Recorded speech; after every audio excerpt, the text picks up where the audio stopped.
Good morning, ladies and gentlemen. Welcome to the Strategic Policy and Resources Committee of Perth and Kinross Council on Wednesday, the 25th of November 2020. I'd like to welcome members here today, and I'd also like to welcome any members of the public who are viewing this meeting this morning. I just move on. Do we have any apologies or substitutes for this morning's meeting? Yes, we have Councillor Baird substituting for Councillor Shires and Councillor Simpson substituting for Councillor Barrett. Okay. Are there any other apologies or substitutes that we're aware of? Convener, Councillor Anderson, I'm in place of the late Bob Band at the moment. Okay. Thank you very much, Councillor Anderson. Are there any declarations of interest on any of the items before us this morning? I take silence as no. Before we move on to minutes, I'd like to inform the committee that the private paper, which was paper P1 at the end of the meeting, is now going to be taken as paper 12, and it will be taken as an item of urgent business of this committee. It is important that we hear this paper this morning. It relates to the executive structure of the management team of the council, and for this reason, I wish to take this paper this morning. And there is a need to maintain resilience and capacity in our senior management team, and hence the need to hear this paper today. Okay, we move on to the minutes. Convener, can I just do the roll call vote? Yes, my apologies. Can I just do the attendance? Sorry, the student. As we don't have it. Thank you, right. Just if you acknowledged your presence when I read out your name, obviously we have Councillor Lyle. Councillor Duff? Present. Councillor Ahern? Present. And we've already heard from Councillor Anderson. Councillor Bailey? Present. Councillor Baird? Present. Councillor Donaldson? Present. Councillor Forbes? Present. Councillor Lang? Present. Councillor McCall? Present. Councillor McCole? Present. Councillor McEwen? Present. Provost Malloy? Present. Councillor Parrott? Present. Councillor Simpson? Present. And Councillor Stewart? Yes, present. Councillor Stewart, yes, thank you, that's it. Okay, thank you, Charlotte. So we'll move on to the minutes, and we need to note and approve the following minutes. The minute of the SP&R committee on the 29th of January 2020 for approval. Can we agree? Agreed. Agreed. The minute of the meeting of the executive subcommittee of the SP&R committee on the 23rd of October for approval. Agreed. Agreed. Agreed. Okay. Minute of the appeal of the subcommittee of August 2020, 13th of August 2020 for noting. Agreed. Agreed. Minute of the meeting of the employees joint consultative committee November 19 for noting. Agreed. Agreed. Minute of the meeting of the health, safety and Wellbeing Consultative Committee of the 9th of December 19 for noting. Agreed. Minute of the meeting of the Tay Cities Joint Committee for noting, and I believe we have a question on that from Councillor Forbes. Yeah, Convener, thanks. Quick question. Just wonder why Dundee seem to have more places on that committee than the other councils do.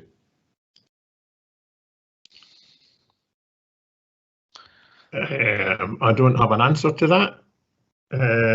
I wasn't aware that they do have more places on that committee, Councillor Forbes. Perhaps one of the officers would be able to clarify that. I may be incorrect. Councillor Lyle, Mr. Littlejohn? do you have an answer?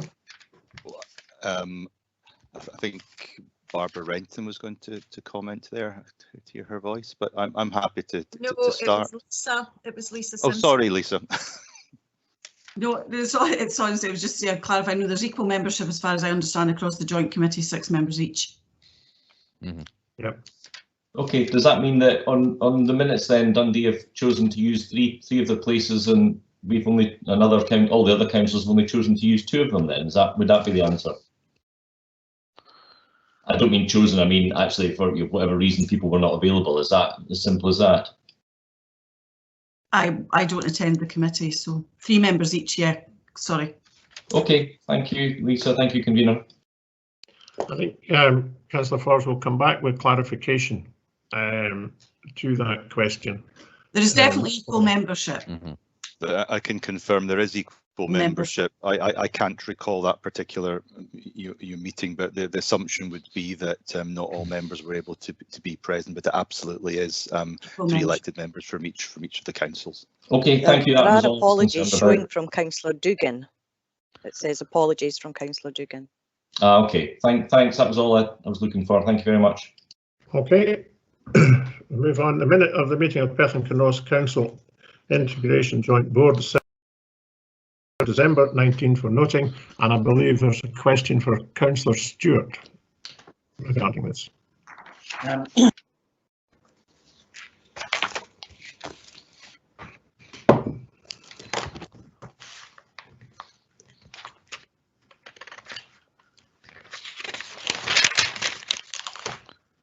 Councillor Stewart, do you have a question? Muted. Sorry, somebody muted me there. Yes, thank you, convener. It's a question regarding this item 3.7 on the agenda and the following minute of the IJB 3.8. And it relates to the joint working agreement. I think it's now at least, if not well over 2 years since this committee agreed the joint working arrangement to take forward as a trial for the Perth and Kinross Health and Social Care Partnership. But the minutes of the IJB record that that hadn't been taken forward from NHS Tayside's side. Now, the minutes may be correct in what was discussed, but they're not correct in what the actual situation was.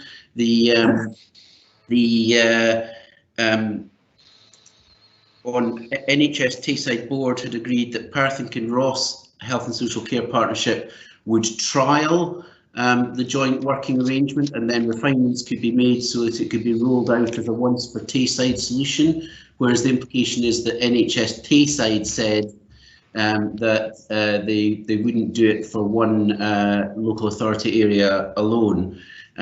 So could somebody clarify the current situation and what progress has been made?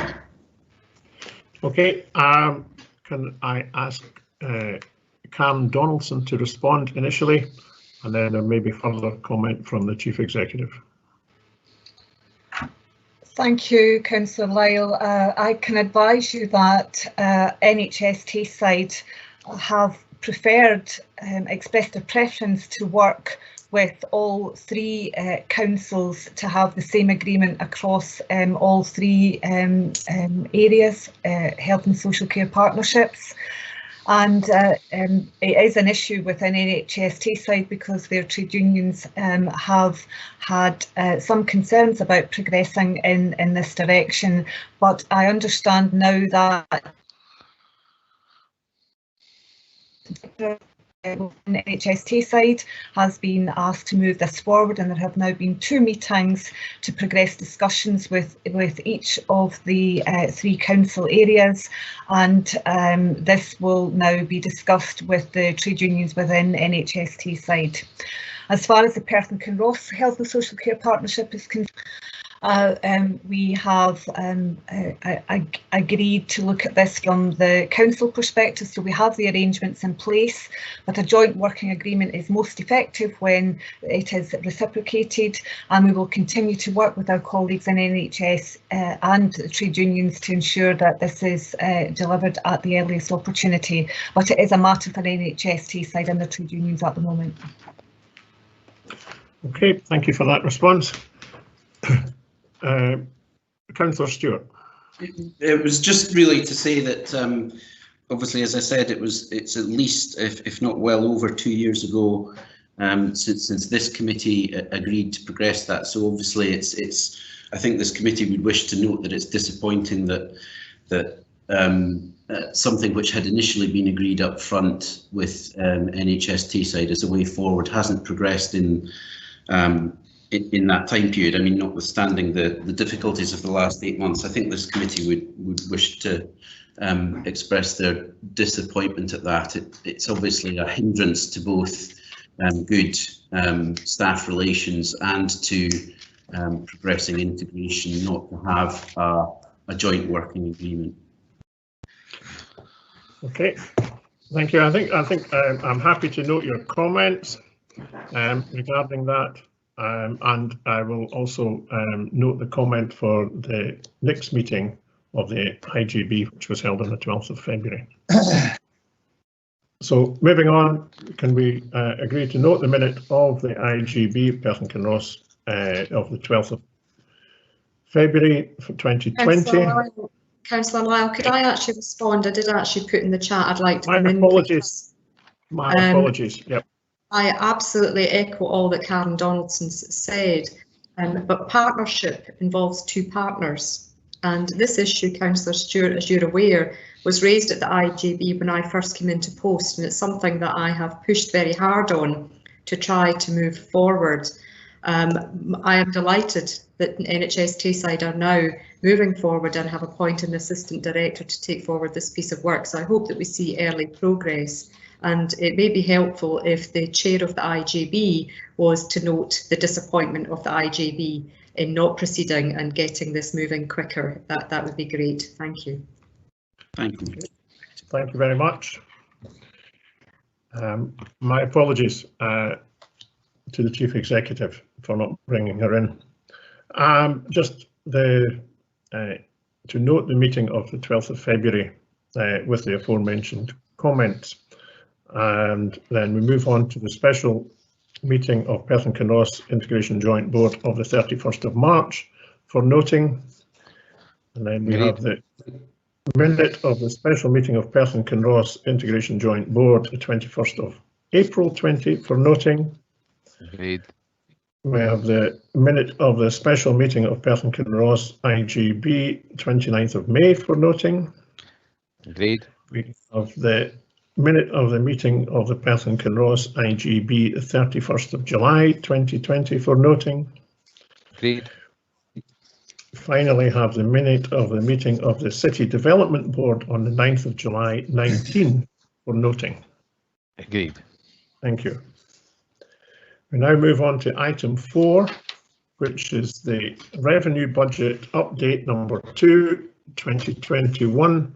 And can we have an introduction, please, from the Head of Finance? Thank you, Convener, and good morning, Councillors. This report builds on previous updates to Council in July and September and provides the latest position on the current year's revenue budget and the estimated impact of COVID-19 upon the Council's finances. Set out in Section 2, the impact of COVID-19 on Council expenditure is currently estimated at £12.4 million. This represents an increase of £1.6 million on the position reported in September and includes updated education and property projections, home to school transport, and additional expenditure on community mental health and wellbeing funded by the Scottish Government.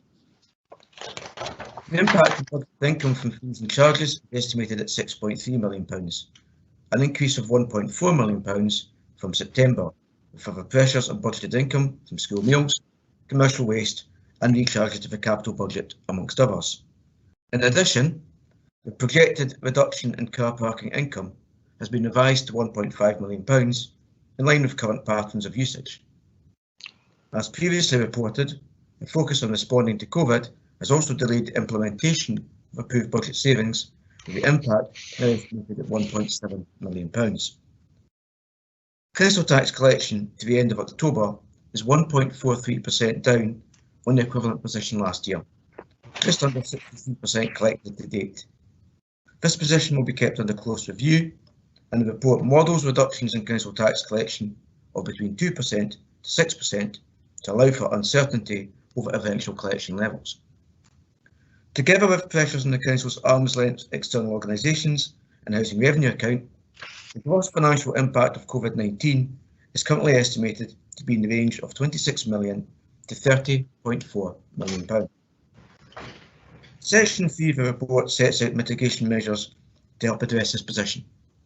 At the time of writing, the council has been advised of additional Scottish Government funding of just under £15.3 million to support the response to COVID-19. This is an increase of approximately £2.7 million from September, with additional funding being provided for health and social care, community mental health, parental support and the council tax reduction scheme. It is also proposed to apply a further £250,000 of early learning and childcare funding to support the council's response in accordance with Scottish Government guidance. Following an update of the revenue monitoring position, net in-year savings of approximately £5.7 million have been identified, which can be applied to offset the financial impact of COVID-19. £1.9 million more in savings options have been identified by service management teams since September, including further savings on staff, property and energy costs, and operational savings in education and children's services and housing and environment. Equally, savings options have been identified to contain the estimated £1.2 million impact of COVID-19 on the housing revenue account. This position does, however, include a significant amount of non-recurring savings which have arisen due to restrictions placed upon normal service delivery by the pandemic. In summary, the potential funding gap in 2021 is currently estimated at between £0.3 million to £4.7 million. While representing a net improvement of £1.4 million on the position reported to Council in September, this estimate remains provisional given the range of factors which could impact upon the Council's finances.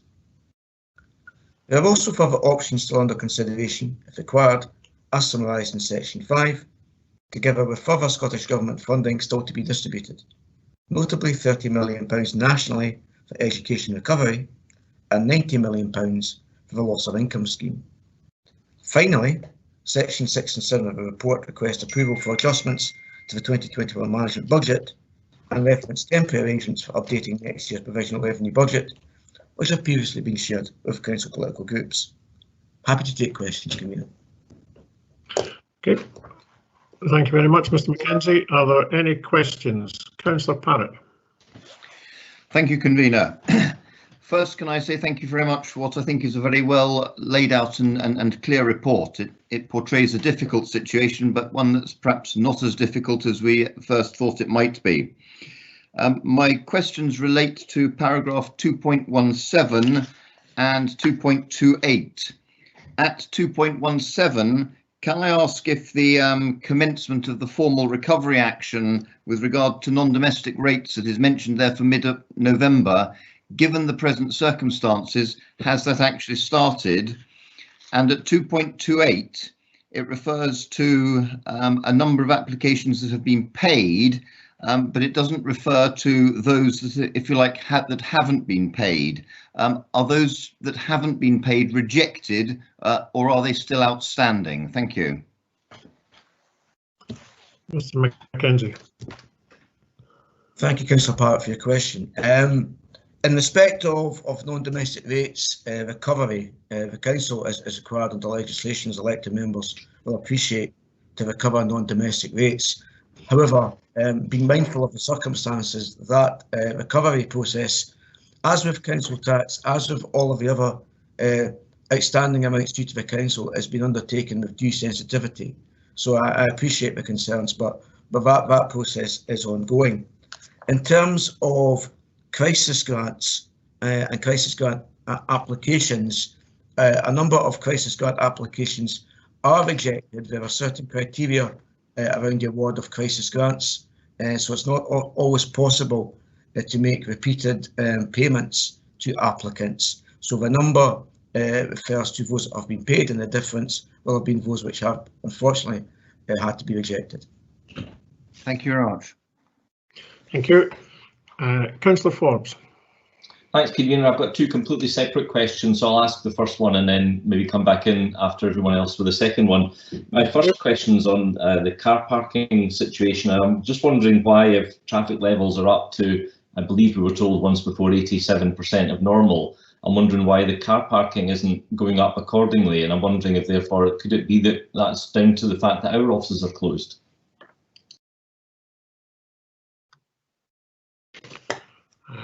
I'm not sure who would respond to that.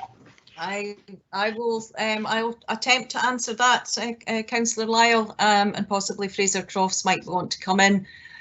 Councillor Forbes, we haven't been able to do a detailed analysis, of parking and where people are, why people are parking. I would suggest it is just, that people are coming in, it is single use. They may be parking other places and possibly not in our car parks. But we did take a significant hit over the summer, and we're still not seeing that recovery. But I don't know whether Fraser wants to say anything else. Thanks, Barbara. Just to add to that, I think the continued uncertainty around the different restrictions that are in place are quite probably having an impact as well to that. But nothing further. Thank you. Okay, thank you. I'll hold my second question. Second question. Well, no other questions.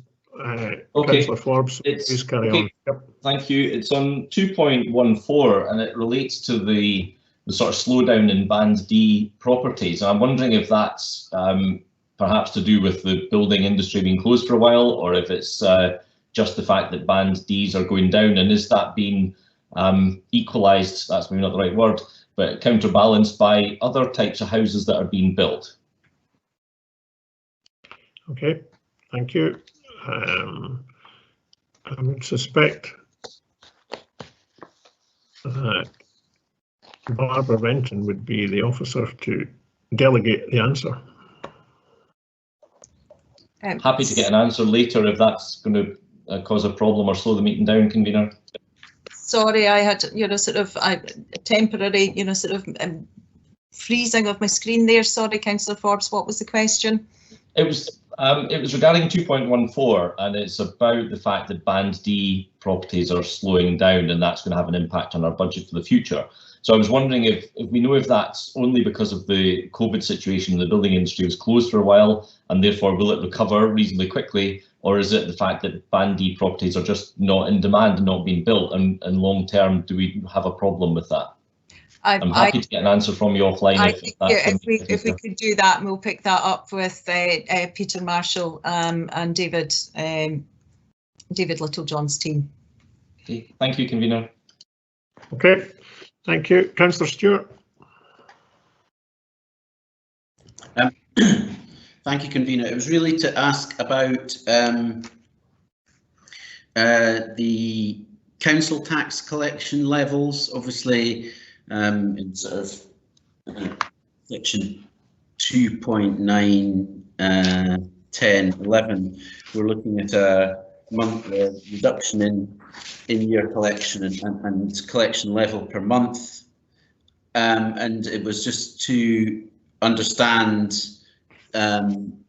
is the chief reason for that the increase in unemployment in the area, or are there other reasons associated with that drop off in collection? Okay, Mr. Mackenzie. Thank you, Convener. Thank you, Councillor Stewart, for your question. There's no detailed analysis of that position because the commentary we receive are people who are actually trying to engage with us to pay their council tax. But and I speculate, I think you're correct, Councillor Stewart. I think that the impact of COVID on local economy and household incomes is clearly going to be a contributing factor in any reduction in council tax collection. Okay, so, just a supplementary. So, as I think we've got a figure that over the period of the pandemic, unemployment in the area which was previously one of the better rates in Scotland, has roughly doubled. But there's also an impact on household income for those who are still in employment. Is that what you're saying? Apologies, Councillor Stewart, I didn't catch your point there. Could I ask you to repeat that, please? So there's an increase in unemployment over the area, which I think is it's roughly doubled over the period of the pandemic. But even for those still in employment, there is still an impact on household income as a result of the pandemic, and that's possibly leading to this reduction in council tax collection. Yes, I would anticipate that's the case.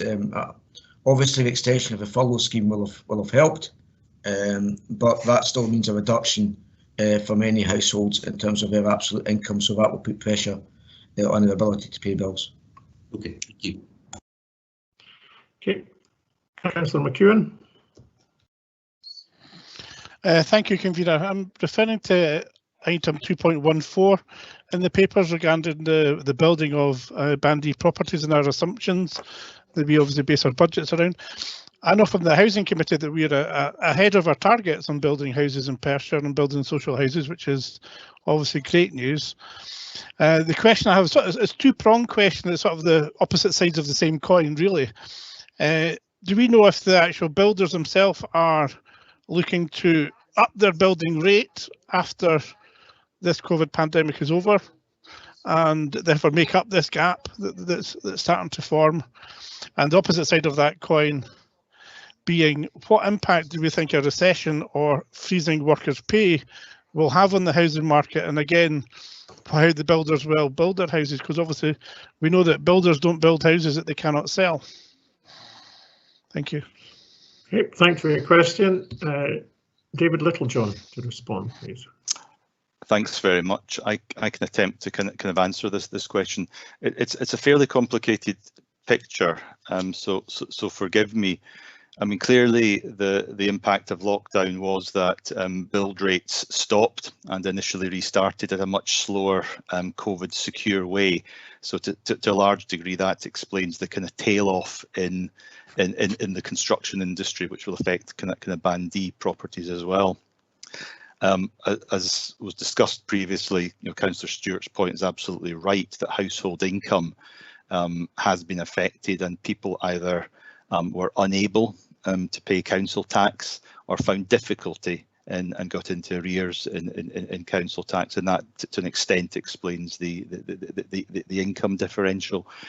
Going forward, it's too early to tell what the final impact will be. The initial evidence from house builders is that demand is still strong, because at the moment many people have not been directly impacted but by the pandemic, because they're either on furlough with a large proportion of their income protected, or they are indeed carrying on in full employment. And therefore their ability to get a mortgage and the ability of lenders to lend is all still there, which is very, very different from the previous recession, when the fundamental problem was there was no capital, the banks couldn't lend, and therefore businesses, house building businesses collapsed as a consequence. So at the moment demand is strong, and house builders see an acceleration, and we see that by the number of planning applications that are still being approved, and number of building warrants that are still being approved. Where we are in April, May next year, when the furlough scheme finally ends, is a moot point, and either because of the vaccine, the economy leaps forward, which is, some reports this morning are suggesting there will be strong economic growth in the spring. Others are suggesting a much more cautious approach, and the impact of the end of the furlough and the large expected increase, even if temporarily for a year or so of large-scale employment, will impact on house construction rates. We just don't know the answer to that. But at the moment, things are looking fairly positive. Okay, thank you very much. Thank you for the question, Councillor McEwen. Quite an intriguing situation. Councillor Donaldson. Thank you, Councillor Lyle. The chat function doesn't appear to be working on my screen. I'd like to turn to pages 86, 87. I compliment the finance team for the work they've done. It's very much about closing the gap on the revenue budget. We're now down to 0.3 to 4.7 million, 2.5 million midpoint. What I'd like to ask, and I will almost certainly have a supplementary, is on discussions with the Scottish Government, and these are ongoing. We're talking figures here of 30 million and also 20 million in relation to financial security. Could I ask, one, are we anticipating that additional funding may come in on a pro rata basis across Scottish local authorities? And secondly, could I just ask, what does the funding in relation to financial security actually cover? I think it's one for Stuart, probably. Thank you. Yes, it is. Yes. Intriguingly, the pro rata basis was challenged just at COSLA last week, but I shall leave it to Mr. Mackenzie to give you the current information. Thank you, Convener. Thank you, Councillor Donaldson, for your question, and I suspect the Convener is already ahead of me here. So the discussions are ongoing about how best to distribute these funds. In terms of the 30 million for education recovery, there's an exercise currently ongoing, being coordinated through COSLA to collate actual additional costs, and the Council has submitted or is in the process of submitting a return through that exercise. However, there's perhaps some contrary views about what the best means of allocation would be. The Deputy First Minister has been very clear previously that the £30 million for education recovery should be based on actual expenditure incurred.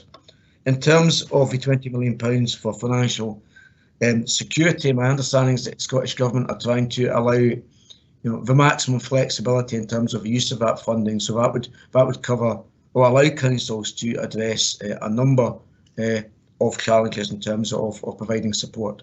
So there's no suggestion that money would be necessarily overly directed. It would be open to councils to apply that as best suited their local circumstances. Okay, thank you. And can I just follow up, and it'll be yourself? It is a supplementary, because the other mitigation measure is on the cost of income scheme, and in Scotland that is going to be on an allocation basis rather than a claims basis. But what slightly concerns me is it states we won't know fully until claims south of the border are validated in May next year. Hence, is it the case that we may not receive any funding on that front until May, June next year? Or may it be that the Scottish Government might be in a position to make at least an interim payment? Because I think that would help us in terms of our cash flow position. Thank you, Councillor Stewart. Thank you, Convener. Thank you, Councillor Donaldson. I'll pick up both of those points if I may. So the £90 million is confirmed by the Treasury as a consequential from the income protection scheme being promoted by the Treasury in England. And COSLA again are collating coordinating an exercise to refresh the submissions of data collection on loss of income, and the council submitted that last week, and that will go through, ultimately go to COSLA leaders for consideration. But that information has been collated by COSLA. The second point is an interesting one, because the way that the scheme is operating in England is councils are making claims. Those claims are being audited and assessed, but the claims process does not conclude until May next year. So when the Treasury have provided an assessment of the consequential impact of the scheme in England, they've provided a provisional figure of £90 million, but they can't actually confirm that figure until we know the value of all the claims which are submitted.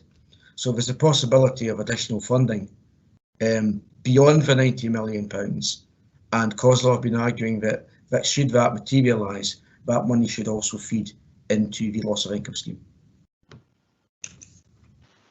Thank you. I hope I'm not being too technical, but for Perth and Kinross itself, we're talking of quite a significant amount of money here, and given that gap, the other two schemes as well, I think it seems to me very much helps to potentially to close that gap. So grateful to you. You're welcome. Thank you. Okay, thank you very much, Councillor Donaldson. Are there any further questions? If there are no further questions, afraid to say I do have one, and it's my second question. Could I just ask, I think it'll either be Stuart or Scott, there's going to be a discussion, I think it'll be an interesting discussion on the question of earmarked reserves and areas that may be unearmarked. But could I just ask Stuart, what is the general position? We have this policy of 2 to 4% on cover on reserves. What is the current position on reserves? Broadly speaking, so what we have in unallocated reserves, which is what the 2 to 4% refers to, per the audited accounts is £12.9 million at the close of last financial year. That's 3.7%. And that figure hasn't altered to any material extent. There'll be adjustments to that figure, but not to material extent. Okay, thanks. It's helpful. Thank you. I'll now move the paper, which is on the 30th September.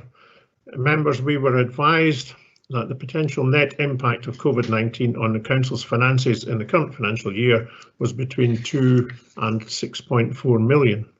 I am pleased to note today that this potential gap has now been reduced to between 300,000 and 4.7 million. And the Head of Finance has provided us with an explanation for that movement. As I said in September, things will likely change significantly as we move through the rest of this financial year. Over the next few weeks and months, we will get more information on the direct impact of COVID-19 on our expenditure and income. As we get further through the year, we will be able to firm up on our council tax collection assumptions, and hopefully in the next few weeks we will receive some positive news in relation to the loss of income scheme. Officers continue to develop our recovery and renewal plans alongside the Perth and Kinross offer. Going forward, this will undoubtedly shape the way we work with our communities and identify which council services we are going to have to further invest in. Finally, the report recognises that the council will be preparing a revenue budget in the most unique of circumstances next year. The principles set out in Section 7 are a sensible and pragmatic approach to ensuring that we all understand this and can work together for the collective good of the council and our citizens. Once again, I would like to place on record my thanks to the Chief Executive and staff across the whole council for their continued efforts in what has been an extremely challenging year. I look forward to receiving further updates throughout the course of the year, and I'm happy to move the paper. Councillor Duff. Thank you, Convener. I too would like to thank Mr Walker and Mr Mackenzie for their usual comprehensive update on current council finances and the impact of COVID-19 on our position. It is most helpful to members' understanding of this unique situation and good to note that the remaining potential gap has fallen. Thanks to the officers for their work in making that happen. I'm happy to second the report. Thank you. Are there any comments on the report or any amendments to the report? No, thank you. Can we agree to move on? Agreed. Agreed. Move on to item 5 on the agenda, which is the Composite Capital Budget 2029 and Housing Investment Programme 2025 and its monitoring report number 2. And again, I would ask Mr Mackenzie to introduce for us. Thank you, Convener. As elected members will appreciate, progress with the delivery of the Council's capital budget in 2021 has been significantly impacted by COVID-19, and this report is by necessity based upon the information available. The gross budget for the 9-year composite programme is currently estimated at £598.4 million, an increase of just over £1 million from the position reported to Council in September due to the receipt of additional town centre regeneration funding and movements in third-party contributions. Section 3 summarises progress to date with the composite programme. Net expenditure to the end of October is approximately £9.4 million, or 18% of the proposed revised budget for 2020-21. This compares to £19.1 million of expenditure at the same time last year. There are proposed adjustments to service capital budgets for the reprofiling of expenditure in early learning and childcare, for the allocation of project funding from the Town Centre Fund, for additional expenditure on the Commercial Property Investment Programme, and for the reprofiling of expenditure on Perth City Hall. These adjustments are set out in appendices 1 and 2 to the report. The current projected outturn for the composite capital programme in 2020-21 is £52.5 million, or 75% of the approved budget. This forecast is, however, subject to review and likely represents the highest level of capital expenditure which may be achieved. Section 4 summarises progress to date of the Housing Investment Programme. The budget for the 5-year housing programme is currently estimated at £68.6 million. Net expenditure to the end of October on the programme is approximately £5.7 million, or 39% of the proposed revised budget for 2020-21. There are proposed adjustments to the housing programme to rephase the Council House buyback scheme budget and to rephase expenditure on housing improvement and refurbishment programmes in light of the impact of COVID-19 on delivery. The current projected outturn for the housing investment programme is £14.7 million, which represents 89% of the 2020-21 budget approved by the Housing and Communities Committee in January. Happy to take questions, Convener.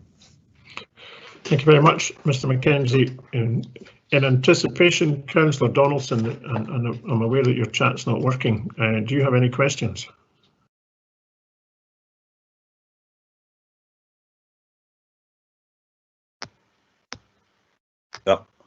Yes, I do, but I think I'd prefer others to go first. Okay. There are no others. Okay. Questions, so I'll take you, and then I'll come to Councillor Parrott has just indicated. But I'll take you, Councillor Donaldson. Okay, thank you. Grateful, Convener. Again, it's to Stuart, and it's not quite directly on this paper, but about 3-4 months ago, I seem to recall, you mentioned that the Treasury was in consultation on interest rates, public work, loan board rates. Now, they raised those rates by 1% on, say, 30-50-year money, and that's quite a major increase. Unfortunately, we ordered our finances in time. That's a superb move. But they've indicated they may reverse, the Treasury, they may reverse that 1%, so we'd be paying something like 1.5% instead of 2.5% in 30-50-year money. But it's not an entire reversal. Have you got any update on that? Because it's quite important for forward planning. Thank you, Councillor Dawson, and I do remember us having that discussion at Council on the last occasion. Unfortunately, I don't have an update. There's regular meetings of what's known as the Directors of Finance section, where the 32 Section 85 officers get together on a call and discuss relevant matters. It was raised at that meeting, but there's unfortunately no confirmation as yet. I think that the Treasury may be fairly busy at the moment, so I don't know quite where it sits in the order of priorities, but keep a watching brief on that because I think the signs are optimistic. Okay, excellent. Any further questions, Councillor Dawson? No, I'm fine. And thanks for that update, Stuart. Thank you, Councillor Parrott. Thank you, Convener. My questions relate to paragraphs 5.1 and 5.2. I'm reassured by what Mr. Mackenzie has said about the relative, if you like, expenditure last year at this stage compared with this year at this stage. But I would ask for reassurance that we still think, given the circumstances, we we can spend the new revised total of £52 million in this financial year? And with regard to paragraph 5.1, given that we are spending about 75% this year of what we intended to spend, does that have a beneficial consequence for the revenue budget in terms of interest charges not paid this year? Thank you. Okay, Mr. Mackenzie. Thank you, Convener, and thank you, Councillor Parrott, for your question. So 52.5, excuse me, my apologies, £52.5 million. I think that will be a challenge to incur that level of expenditure in the current financial year. Obviously, we had the close down of construction for an extended period during the earlier part of this year. We're heading into the winter months of all the variables that can bring. So I think it will be a significant challenge to incur that level of expenditure, which is why the figures are caveated. On the flip side to that, or upside, if there is an upside, you're absolutely correct. There will be savings on loan charges, which we can feed into either this year's budget or the budget process going forward. Thank you. Okay, thank you. Councillor McEwen. Thank you, Convener. It's referring to section 4 of this report about the housing investment programme. You know, it's completely understandable the housing investment programme this year hasn't been able to go forward the way it was planned. But from this paper, it appears, you know, the whole 5-year project, that by the end of the 5 years, we actually will have achieved what we've set out to do, and there will actually be no detriment, that we'll actually end up catching up on ourselves by the end of the 5-year programme. Is that correct? Is that the right interpretation? Okay, thank you. I'd ask Barbara Renton if she can respond, or ask someone to respond. Yeah, no, I'll respond. Councillor McEwen, we're not automatically going to be able to catch up. You know, sort of, it just really depends on the opportunities. But we are picking up from where we left off, and when other opportunities arise, then we would look at accelerating the budget. But we just need to be mindful of what we can do with the resources that we've got and while we're still continuing with the pandemic response as well. But we are trying to do as much as we can. Okay, thank you. And I think some of the response to that is really regarding David Littlejohn's earlier response and whether we have a continued recession or we have a boom going forward. Are there any further questions? No further questions, so I shall move the paper. The Head of Finance has provided the committee with a detailed commentary on the comments of the Capital Monitoring Report. The report sets out why the normal comprehensive monitoring exercise has not been able to be undertaken. However, the report does provide a reminder of over 667 million of capital investment over the next 9 years. In normal times, this level of investment would be welcomed. However, during a global pandemic, our ambitious programme of capital investment can be transformational. It will be welcomed by our citizens, businesses and visitors alike, and improve and enhance our schools, our roads, our bridges, our buildings and the varied infrastructure across the council area. In achieving this, I would like to place on record my continued thanks to the officers across the council for their sterling efforts to ensure the delivery of this administration's capital programme during the most difficult of times. I am sure that elected members across the chamber will be aware that the Tay Cities deal has yet to be signed. Hopefully we will gain some more information on that in the next day or two. I hope that the UK Spending Review will provide this update.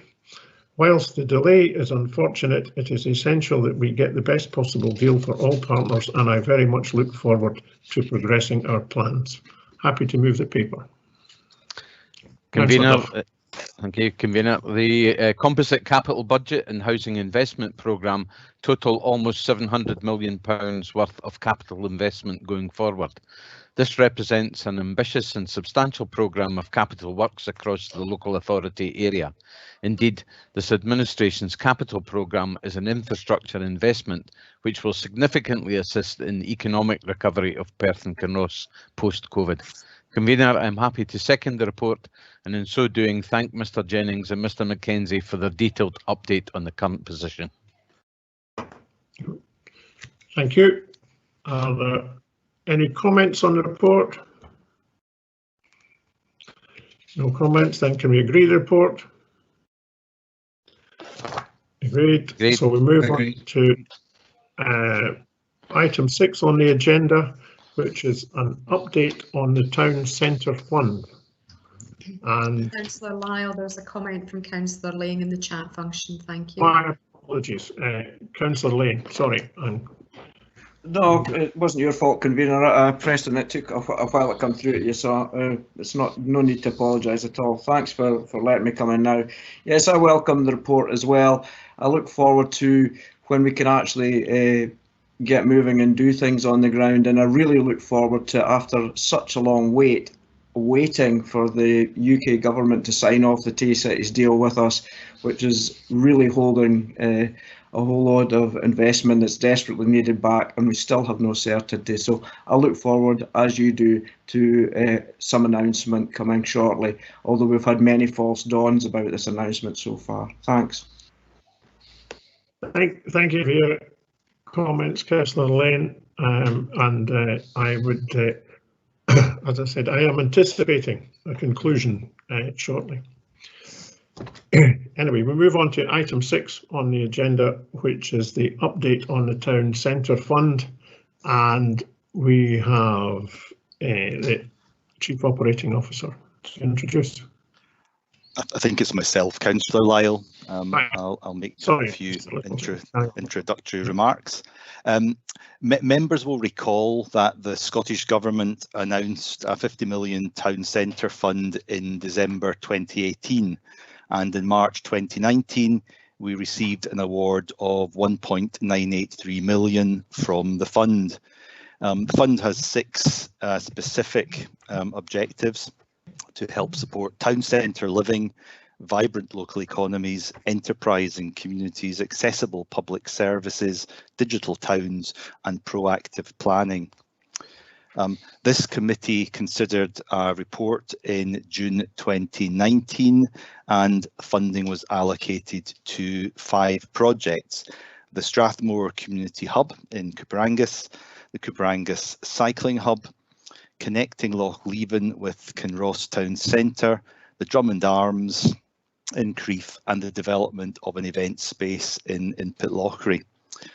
A report updating progress on these 5 projects was submitted to an executive subcommittee of Strategic Policy and Resources on the 23rd of October, and that report also advised the committee that the Scottish Government had allocated an additional £714,000 with the proviso that contracts would have to be let by March 2021 and all spend made by September 2021. So following that executive subcommittee, it was agreed to firstly decommit funding previously allocated to the Cooperangus Cycling Hub, because that project was unable to proceed, to provide an additional allocation of £487,000 to the Strathmore Community Hub in Cooperangus, to provide an additional £20,000 to the Kinross Loch Leven project, request that further efforts be made to bring forward a viable and deliverable project in Pitlochry, and an update would be provided at today's committee. Also, an allocation of £25,000 was agreed to fund the Y Centre in Perth, and £200,000 to the local full fibre network project to improve digital connectivity in a number of towns. The report before you today provides a detailed update on the Pitlochry project.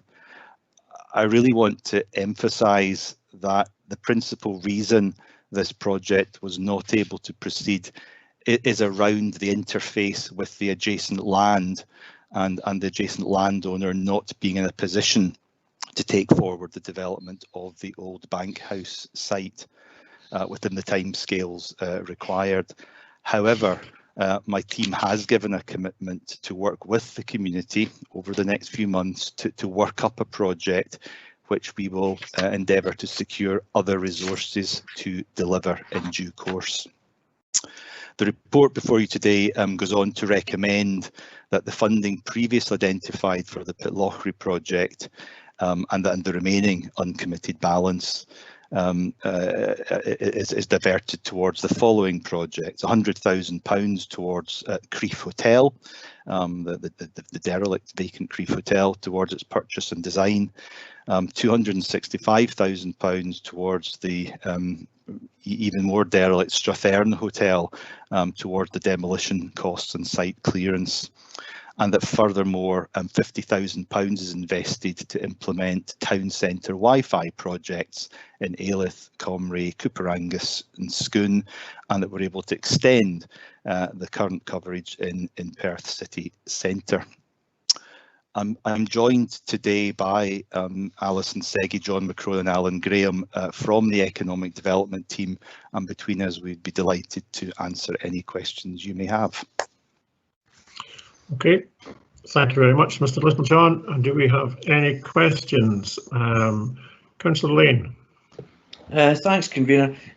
David, obviously disappointing about Pitlochry, but I can understand if there's not a project viable, I wouldn't wish the money to be lost.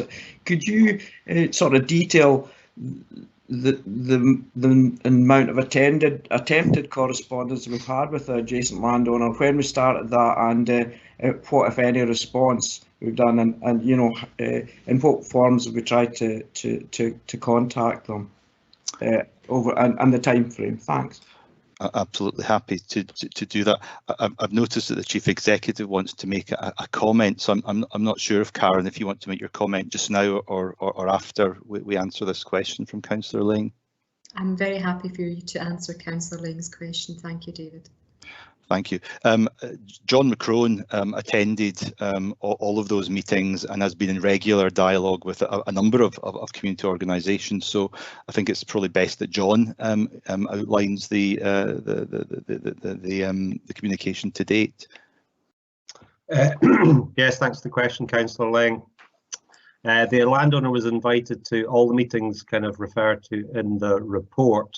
I also met directly with him and representatives of the In Bloom committee twice, following the review of proposals and the decision to revert the original.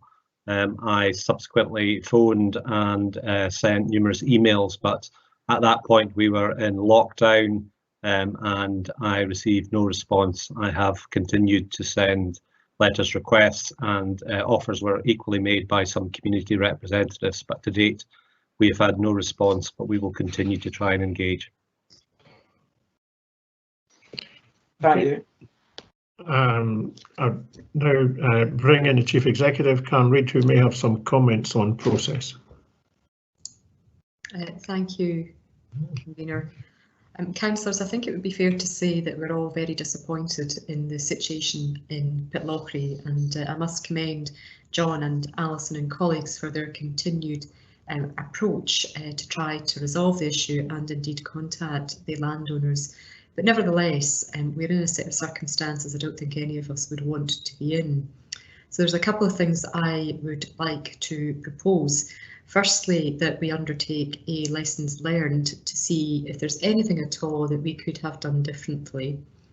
And secondly, that it may well be the case, and I obviously cannot speak on behalf of Scottish Government, but it may well be the case that Scottish Government provide funding for local government in future of this nature. And I suggest that what we do is we, through our economic wellbeing plan, working with our communities, we actually begin to establish stock projects that are sitting on the shelf that, should funding become available in future, we're actually much quicker out of the starting blocks than perhaps what we've been able to be with this tranche of funding. So on behalf of the Executive, I'd like to apologise for the circumstances we find ourselves in, but contrary to social media and reporting, the reason for this delay primarily was the lack of contact with the landowner and the landowner's lack of response, not the fact that staff resources were not available. So thank you for the opportunity to comment, Councillor Lyle.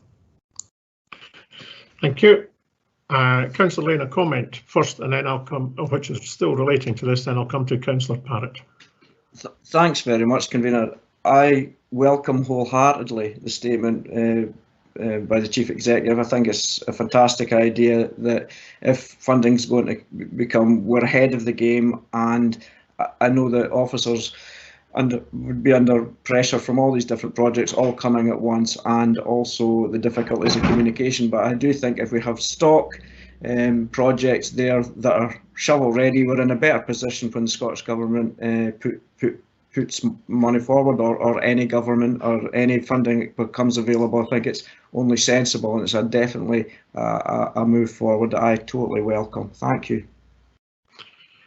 Okay, thank you very much, Councillor Lane. Councillor Forbes was actually before Councillor Parrott, and thank you for reminding me. Councillor Forbes. Thank you, Convener. I wanted to ask quite a specific question. I have some concerns about the proposal to add some extra money into the town centre Wi-Fi pot. So I wonder if we can get some indication of how well that's used. I'm not really bothered what measures available, whether it's number of people per day, data transfer rates, number of hours people spend on it, anything like that, just to give us a feel for how well that's used currently. I'll probably have some follow-up questions beyond that, please, Convener. Okay, thank you. I'd ask Barbara Renton to take that.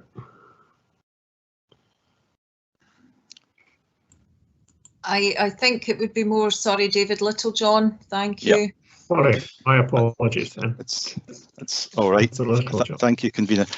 Councillor Forbes, we've got some data certainly for Perth, and I can bring in Alan Graham to maybe provide a fuller answer. And obviously the data we've got for the past year is heavily skewed by the fact of lockdown, and you can see, and we're happy to share this after the meeting, the graph showing the significant decrease in use over the past year, but certainly through November 2019 to November 2020, something like 16,500 people have used the Wi-Fi in Perth city centre. And those numbers are around about something before lockdown, certainly 500 to 650 people per week, with most of those users being on for less than 30 minutes. That's the kind of ballpark figure. Difficult to get direct comparisons in terms of scale from other parts of the country, but a figure we do have, because it was kind of recently republished, is some data from Cooper in Fife, where it's actually a bit less. It's a smaller place, obviously, 12,000 or so people making use of their system, which has been in place a wee bit longer over the course of a year. Much harder, obviously, to make comparisons with much larger city centres. So that gives maybe a flavour of the use to date. Interestingly, our analysis suggests that initially we thought the principal beneficiary of free Wi-Fi in town and city centres would be tourists, and that's still particularly overseas tourists who might not have a mobile phone package. What we're actually finding is that free Wi-Fi in our town and city centres is actually going some way to help address digital exclusion. Those who can afford it are often using their mobile phone package, their 4G package. Those packages have become more generous and more affordable over time. However, there are a significant proportion of our population that don't have that access. So the free Wi-Fi, we believe, is a particular use to them. If that answers some of your initial questions, I can leave it there. If not, Alan Graham might be able to add some more detail if you've got something more specific you'd like to follow up on, Councillor Forbes. Yeah, thanks, David. Convener, with your permission, I've just got a couple of quick supplementaries. Thanks for that, David. That's actually far more people than I imagined would have used it, so that sort of changes my view on that. Can I ask you just a couple of specific questions about the plan to extend it? So it's to include Alyth, Comley, Cooperangus and Scone, and also to extend it across Perth. Which bits of Perth City would it geographically extend to? That's definitely a question for Alan Graham, if Alan could answer that.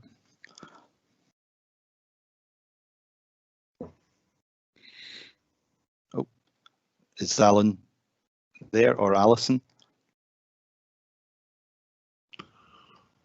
I did see Alan Graham join the meeting earlier. If it's a problem, we can maybe get this Yep.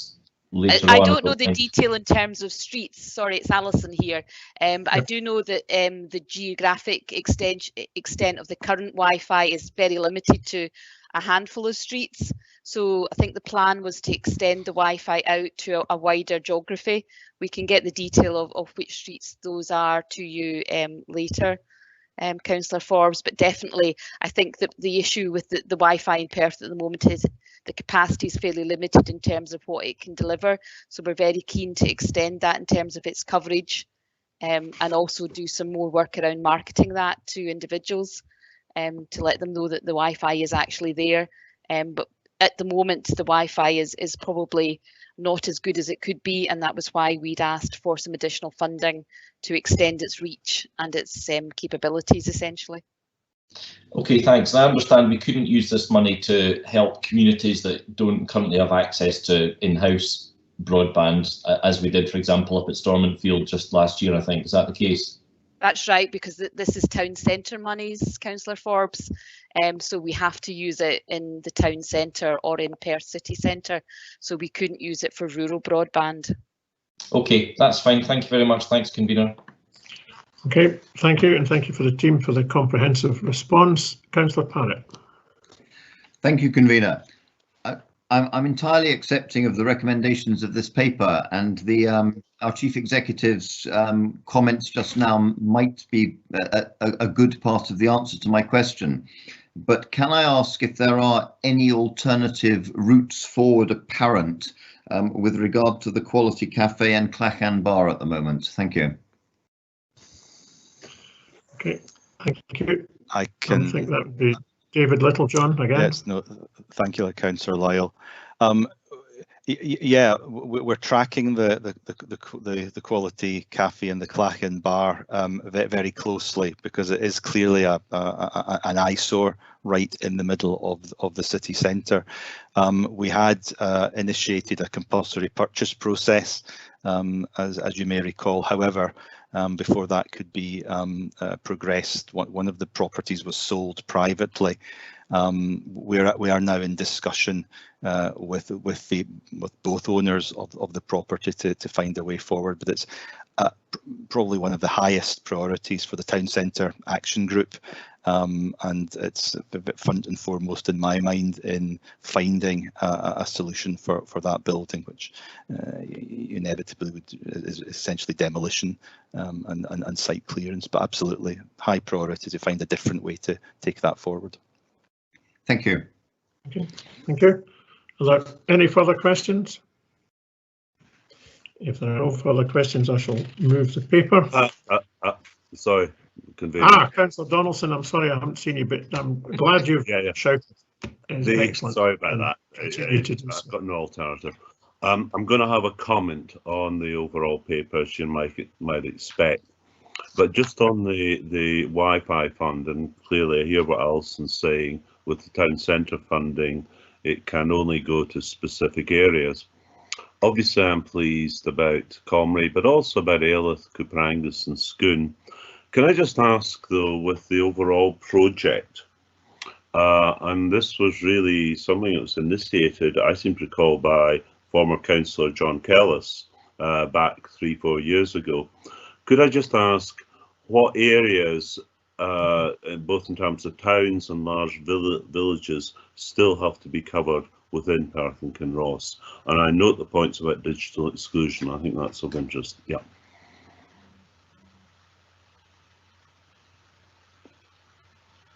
I'm happy to respond on that. I think, David, I think if we approve the funding for the other towns in this paper, all the larger towns will be covered. We're currently putting Wi-Fi into Pitlochry at the moment. Blairgowrie has recently been completed, so we will have a fairly comprehensive coverage once we complete this investment. Okay, thanks. It's just to see if there was any areas that are not covered, but that, it's certainly in major settlements that now seems near completion. Thank you. Okay, thank you very much. If there are no further questions, and my apologies, Councillor Donaldson, I forgot to invite you in, and will do so in future. I will move the paper and then we will invite comments thereafter. We welcome the additional funding provided by the Scottish Government to support our town centres. This will allow us to accelerate and bring forward a number of very positive projects for our communities. I would like to thank the elected members who have worked with a number of community groups who have brought forward and are implementing the majority of the projects that we are proposing to fund. As with all capital projects, these can bring significant challenges, especially when the deadlines set by the Scottish Government for the project spend are challenging. I am pleased to see the majority of the originally allocated projects are progressing to a stage where significant spend will now benefit the local economies. It is very unfortunate that a project could not be progressed in the timescales of this fund in Pitlochry. However, we are committed to working with the local community to progress a revised proposal as soon as possible. The additional funding from the Scottish Government on top of the original allocation is very much welcomed and will allow us to support further worthwhile projects in our communities. This capital investment represents a very much needed and welcome investment in town centres. These projects will be progressed with the community groups behind them, demonstrating our commitment to co-produce with our communities solutions and investment in our communities. The three projects recommended for further investment are projects which can be brought forward timelessly and will meet the aims of the Town Centre Fund. Two projects are proposed in Crieff to help bring forward positive projects to remove eyesore buildings within the town centre. Both of these projects have been subject of significant community concerns over the past few years. The third project for additional funding relates to the installation of free public Wi-Fi in a number of towns and to extend coverage in Perth. I am sure all of these projects will make a significant difference to the economies of these towns, creating additional vibrancy, investment and opportunities for both community and business activities. Therefore, I'm happy to move the paper and ask the committee to approve that the Town Centre Fund monies be allocated to the three projects identified within the report. Councillor Duff. Thank you, Convener. As you're aware, all of the local elected members, myself included, are extremely disappointed that we have been unable to agree and progress the proposed project in the Memorial Gardens Pitlochry within the terms of the Town Centre Regeneration Fund. The report sets out the varied and various factors which contributed to that position, and I'm sure that the Council will take on board any lessons that are to be learned from this situation. That said, I very much welcome the commitment of the Council to develop a local place plan for Pitlochry aimed at having well-developed proposals drawn up and ready for future funding opportunities. Convener, I also welcome your commitment for the Council continuing to work with the community to progress the proposal as soon as possible. This will allow further consideration of the opportunities open to the community to develop this key location in the heart of Pitlochry and to make it happen as soon as further funding becomes available. In the meantime, I'm sure that the residents and businesses of Pitlochry will welcome the use of town centre regeneration funds for the installation of a local full fibre network, which will include the school, the hospital and the leisure centre, and the introduction of a free public Wi-Fi system in the town centre, together with delivery of the separately proposed lighting scheme covering the vicinity of the town's war memorial and potentially the Memorial Gardens in early 2021. Convener, this leaves the balance of £415,000 to be allocated, and I'm happy to support the motion that these funds are redistributed to the project outlined in the recommendations. I second the report. Okay, thank you very much, Councillor Duff, and I now move to comments. And as Councillor Donaldson indicated earlier, and he still has his screen on, can I invite Councillor Donaldson to begin? I'm sure others will want to comment. Clearly, first of all, I can understand the disappointments felt by people in Pitlochry, but we are in a situation with this funding from the Scottish Government and also the supplementary funding that it's almost a case of use it or lose it. And I very much welcome that funding. I've talked about on Wi-Fi, and that's good in terms of Comrie, but clearly the two projects on the Strathern Hotel, and it does state local elected members are keen that a solution is found. That I must say is almost an understatement. And it's been an ongoing issue, not just the last 3-4 years, but really almost for 15 years. The building is a safety risk, it's a fire risk, it's also an appalling eyesore that's detrimental to tourism in particular in Crieff. So I'm really glad that at long last we're taking positive action.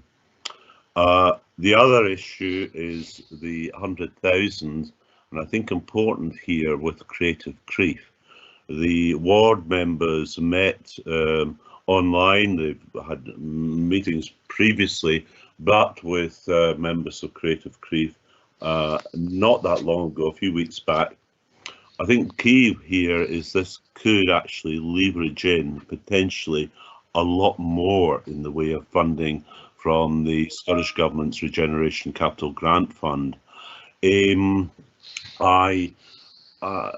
going to the Creative Crieff really are vibrant, they're enthusiastic. I think they may be one of the best things for Crieff in a long time.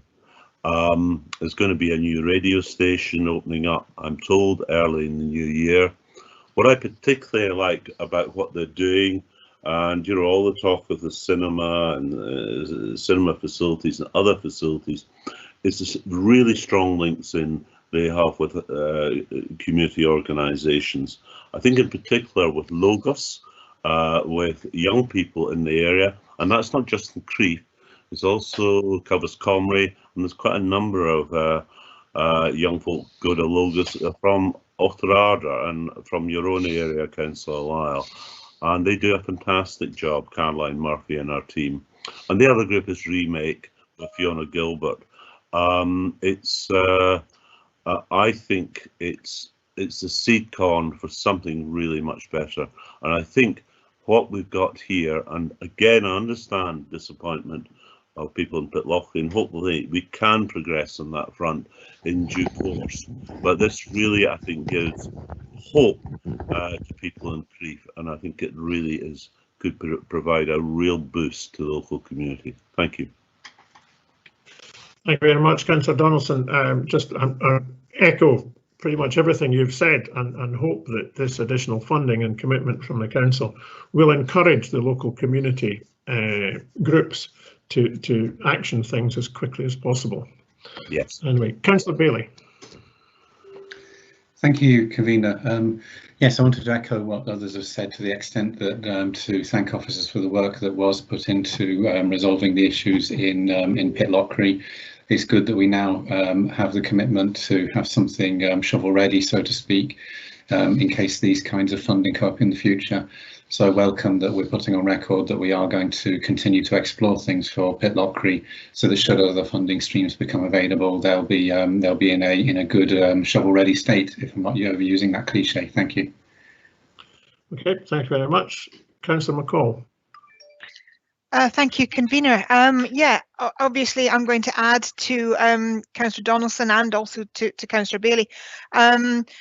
I think it's excellent. We've received extra money. I do apologise and do feel sorry for the proposal going forward for Pitlochry, and I know that these things are a hurdle, and nobody will have wanted to see this happen. But from a purely personal point of view, I'm absolutely delighted to see Strathern receiving in excess of £365,000 to help in the local area, and a proportion of the 50,000 going forward to the town Wi-Fi for Comrie. the fact of the matter is Crieff has a few dilapidated buildings. They all need work. It's something that we've all been interested in. It's something I've been working on personally since I started as a councillor. The conditions of these buildings are of grave concern to the local community. It is mentioned time and time again. It is brought forward by the community council. And I was adamant, I can't speak for others, but I was certainly adamant that we're going to look at how we're going to progress as many options as possible. I want to add my thanks to yours, convener, to the officers. The proposals that have been put forward have taken a lot of work, they've taken a lot of time. The existing 600,000 for the Drum and Arms I know has been a big problem, and the council officers have been phenomenal in their ability to help bring that forward and help bring that to where it is now. So I really want to stress my absolute thanks and just admiration for the work that they've put in to bring these projects to where they are. So a massive thank you to officers, and this is a good day for Strathearn. So thank you. Agreed. Thank you very much for your comments. Councillor Stewart. Thank you, convener. I just wanted to welcome, in particular, the extension of the town Wi-Fi to Cooper Angus, Aelith and Scone. In particular, in Cooper Angus, I think it will neatly complement the extra funding towards the Strathmore Community Hub from the Town Centre Fund, which I'd also like to welcome, that was agreed at the Executive Subcommittee a few weeks ago. So I see it's just to really say that I see a nice dovetailing of spend on different projects coming together, particularly in Cooper Angus. Thanks. Okay, thank you very much. We have Councillor Forbes and then Councillor Lane. Councillor Forbes. Thanks, convener. This causes me some concerns, this paper. And the 1.2 on the front page says the grant was intended to fund a wide range of investments against the themes of the Scottish Government's Town Centre Action Plan. And convener, for me, that's the crux of the matter. This is the Scottish Government's plan. This is not the plan of Perth and Kinross Council and people who were elected locally to deliver that plan. And that's what really concerns me about this. It would be so much better if the Scottish Government just added that money onto our capital grant and let us make the decisions at local level about what we do with it. There are some great projects in here. I've got no issue with them. As you know, I've got some concerns about the town centre Wi-Fi. I would personally much rather have seen that money go into the pot where we can support rural communities who don't have any Wi-Fi in their homes, but that's not allowed under these rules. So it does seem to me, as Councillor Donaldson said, we either use it or we use it or we lose it, and we're under a very tight timescale to do that. It strikes me very much that devolution comes to a screeching standstill when it reaches Holyrood. I'm very much against that. I'd much rather see us making these decisions ourselves. But we've got some great projects here. Lots of people are going to benefit from it. I'm grateful to the officers for putting the effort into bringing this forward. And as I say, I want to just place on record, I do have issues about the town centre Wi-Fi, but it appears that we can't change that. So thank you very much. Thank you very much for your comments, and just to remind all that the money is specifically for town centre funding and not for rural funding in this instance. So Councillor Grant Lane. Thanks, convener. I've had to change my comment after hearing the last comment, which was actually nonsensical in the fact that devolution should only come down from the government to the council and not go down to communities who bring forward projects. I think that's to decide that you don't want to devolve things down to the community, that the council knows best, and not let them have any say on where the town centre development money is hypocrisy and nonsense. But apart from that, I would like to say that I welcome all the projects that are being brought forward. The timescale was extended to allow us, because of circumstances. I welcome that. Welcome the money from the Scottish Government also, obviously. But the main thing coming out of it, although the officers deserve a lot of praise about what they brought, is the Chief Executive's comment that there'll be a lessons learned on how we move forward with allocating funding and working up projects in advance. So all in all, let's hope that the next stage runs even more smoothly and we have more projects ready to go. Thank you. No, thank you all for your comments, and I take on board particularly the comments around just preparation for the likely scenario we have in the future where there will be funding targeted at specific areas rather than just into the general fund. So thank you all for your comments. If we're happy to agree the paper, we'll move on to item 7. And item 7 is the Local Development Plan 2 Seapost Adoption Statement, and the Head of Planning and Development to introduce, please. Thank you very much, Councillor Lyle. This report and the subsequent 3 reports relate to the discharge of the Council's statutory duty as planning authority and therefore require the consideration and agreement of this committee. I'll give a brief introduction to this first report, which informs the committee of our requirement to prepare a strategic environmental assessment post-adoption statement for in relation to the Local Development Plan 2. And the report presents the document for the committee's consideration prior to its publication. The report provides a summary of the content of the post-adoption statement and also sets out the arrangements for monitoring the plan's significant environmental effects. Happy to take any questions, and I'm joined by Brenda Murray, who's our development plans team leader, who is certainly better placed than I am to answer any of the specific technical questions that members may have. Okay, thank you very much. We have questions from Councillor Stewart and Councillor Anderson. Councillor Stewart. Yes, thank you, convener. I'm interested in the monitoring scheme outlined in the appendix to the paper, and I was wondering, obviously at some point we start the monitoring, but what baseline indicators or historical indicators will we use to say whether over a period of time there has been an improvement or a deterioration in any of the indicators? And I've got a follow-up question as well. Okay, thank you, Councillor Stewart. That's a really good question, but Brenda will answer that one. Yeah. Good morning, everyone. In terms of the baseline that we would use for that, we are looking at incorporating monitoring for both our SCA and LDP into one monitoring exercise. We continually gather information in relation to the various indicators, and as you'll see from the monitoring framework, a lot of that is collected by other groups, agencies, bodies alongside ourselves. So it is basically a recurring process and exercise that we undertake. It's continuous. So as part of our review of the LDP, the monitoring of the policies, we are consistently picking up on this information from the various bodies, and will produce an LDP monitoring report looking at both the monitoring of environmental indicators to see if we are meeting the objectives as set out in the SEA.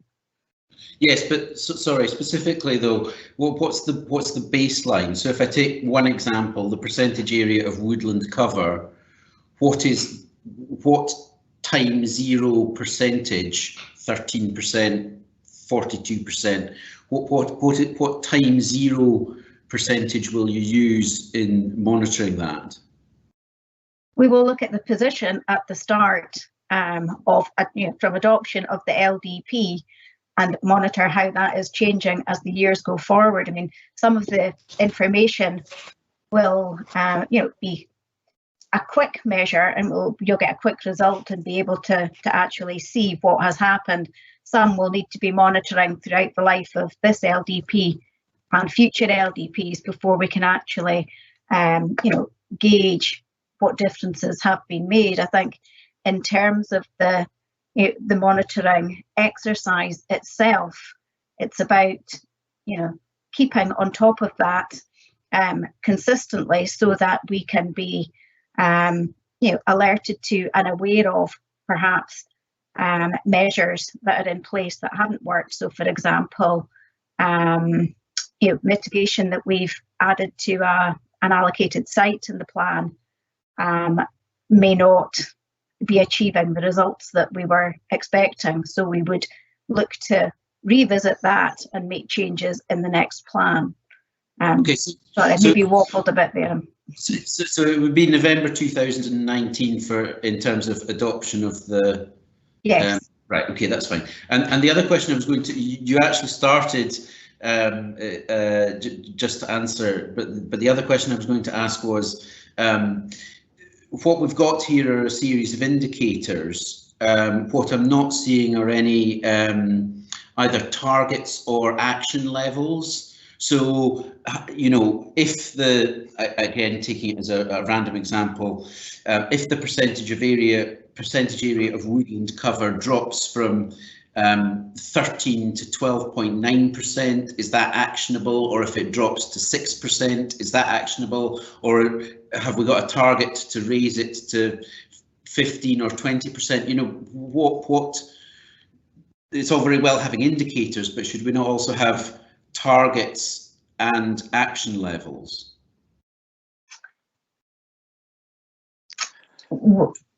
If I could maybe just kind of help out here, that I guess the purpose is to monitor and measure the success of our policies and proposals in the local development plan. So I guess a failure to make a difference suggests the policy or proposal isn't working correctly or as effectively as it should do, and therefore the action would be to look at the approach we're taking. Do we need stronger policies? Do we need better guidance? So I guess it's always tying it back to the implementation of the LDP and its policy base, as opposed to necessarily using this particular process to deliver actual change on the ground. It's ensuring we can influence, we can guide, we can shape to the best of our ability. I don't know if that helps.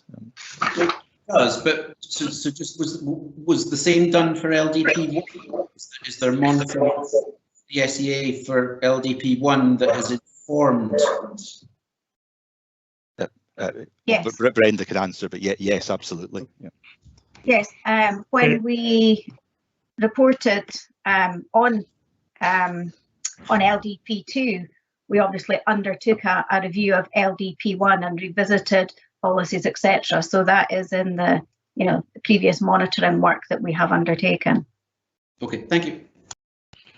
Okay, thank you. I'm sure the points that Councillor Stewart's alluded to will become certainly of a higher profile as we continue to identify our green credentials, and we propose to support the green economy going forward. Councillor Anderson.